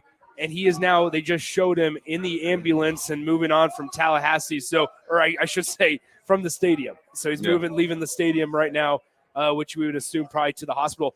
All right, Jay, we are less than 10 minutes away from kickoff between Nebraska and Wisconsin. It's 6:24 p.m. right now Central Time. And once again, as soon as we're done here on the A1 Automotive Ticket Tailgate pregame, make sure you get ready. Make sure you get ready for the watch along with myself and Jay Foreman as we break down the Nebraska-Wisconsin game in real time and then from the garage. But then we'll also have Bach and Austin assisting us back in studio periodically, giving and providing score updates and their thoughts throughout the entire game. All right, Jay, both these teams 5-5. Right. Nebraska, they have 2 guys listed on the availability report as questionable. That's Heiner Carberg and Nate Borkacher. But then you look at Wisconsin, they have 1 main guy listed as questionable, and that's Braylon Allen. What does Nebraska have to do if Braylon Allen's playing? And then if he's not, how does Nebraska's focus shift? Well, I mean, if he's playing, obviously, you're just going to assume he's healthy, right? And then you just got to test him out physically. That means you got to gang tackle him, as usual, and then, see what I think it's his ankle, and see how healthy his ankle is. And then if he's not playing, just, look, at the end of the day, you just got to play your fundamentals. You got to play, whatever defense is called, based who's in there. And obviously Braylon Allen is a great talent. And so you have to kind of adjust a little bit more for when he plays. But ultimately, if he's not playing, it does change. They showed last week they threw it 45 times with Mordecai coming off of kind of injured reserve. So you got to expect more passes, but ultimately you got to play the coverage that's called. You got to play the front that's called, and you got to run, where your hair is on fire and meet at the ball. So I think it's one of those things that Braylon Allen. I know. Daisy's here. We have a special guest here. Daisy, my favorite dog here. There you go. Is wanting to. Dude, I know. I've been feeding the dog. It's all right, but. You got to hope that Wisconsin's not feeding, Braylon Allen. But, I think one of the things is that Nebraska has just got to play good football, right? Stay out of your own way. When games like this has got to mean something to you, Nick. Yeah. You know what I mean? This isn't a game where you can just kind of stand still. This is a game where you can't sit still, and you got to play tough. You got to play strong. You're 5-5, and you got to play together, right? You should want to play, to the maximum, but then also play for each other. Yeah. And pull out a victory. I think it's a great opportunity and a great setting for them to make a name for themselves. All right, let's get out of here. We're going to switch things over to the watch-along party as we get ready for Nebraska and Wisconsin in just a few moments. We'll be right back on 93.7 The Ticket.